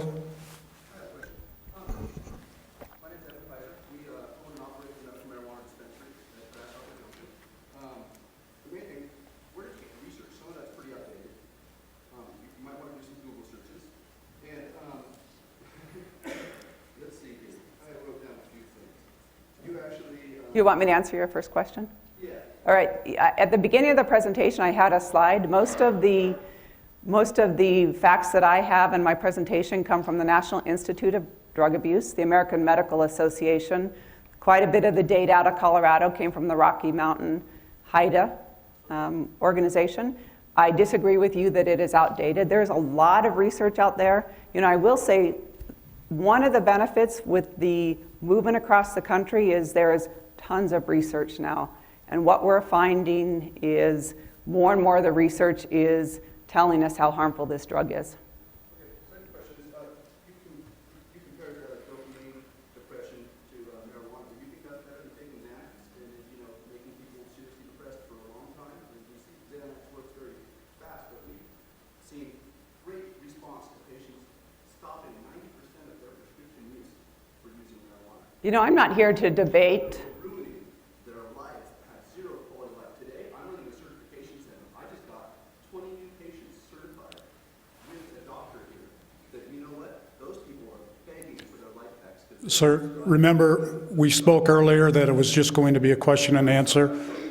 But let's talk about prescription drug abuse because that is a significant issue here in Arizona. It's a significant issue across this country as well. Today's presentation was on marijuana, but all these substances are addictive. All of them rob your free will. All of them hijack your brain's natural reward system. Prescription drug abuse is a significant issue for Arizona. We are fortunate because Shayna Malone and other researchers at the Arizona Criminal Justice System, Justice Commission have actually taken the initiative to develop a prescription drug abuse initiative. Yavapai County was one of the pilot sites over the last 2 years for that initiative with fantastic results. We are so proud of the fact that we brought our kids' use of prescription drugs down to just a very, very teeny blip on that screen. And the good news for Mohave County, correct me if I'm wrong, Shayna, but I think Mohave County is also a pilot site?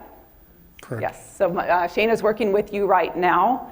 And this is, to me, it's a model that I wish we had for every substance, including marijuana, because These initiatives involve all disciplines, law enforcement, schools, the medical profession, the emergency rooms, the faith-based community. These are initiatives where everybody comes together, and then working on different objectives together can make a difference in our communities.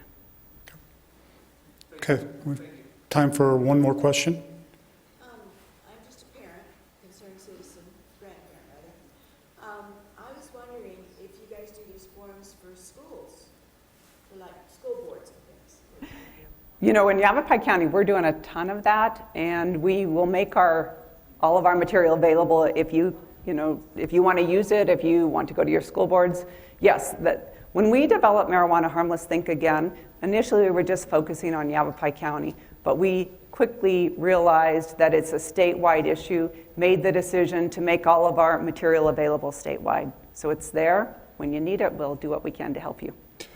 And if we could, just to wrap up, because we have people that have to travel a distance, and I sincerely appreciate Shayna, Sheila, and Beth for taking the time out of their busy day to come up here and help educate us. I know we're following a lot of the trends. We need hard data as well to follow, to be able to make our reactions in response to these different types of threats. One of the things we're following is going to be the violence that's related to the increase in the THC. And I can tell you we had a personal experience with that this past year where our officers assisted Colorado in apprehending somebody here in the city that was wanted for a homicide. So when you say that an individual that's smoking is just mellow and they're not going to cause any problems, our officers in questioning him asked what had occurred just prior to the altercation taking place. He said, I was sitting around like everybody does in Colorado getting high. Well, he got into an argument and he brutally stabbed an individual over 20 times. That's not mellow. So when you hear Marijuana Harmless, think again, that's a very appropriate title. So again, thank you to our presenters and thank you to everybody who came out today.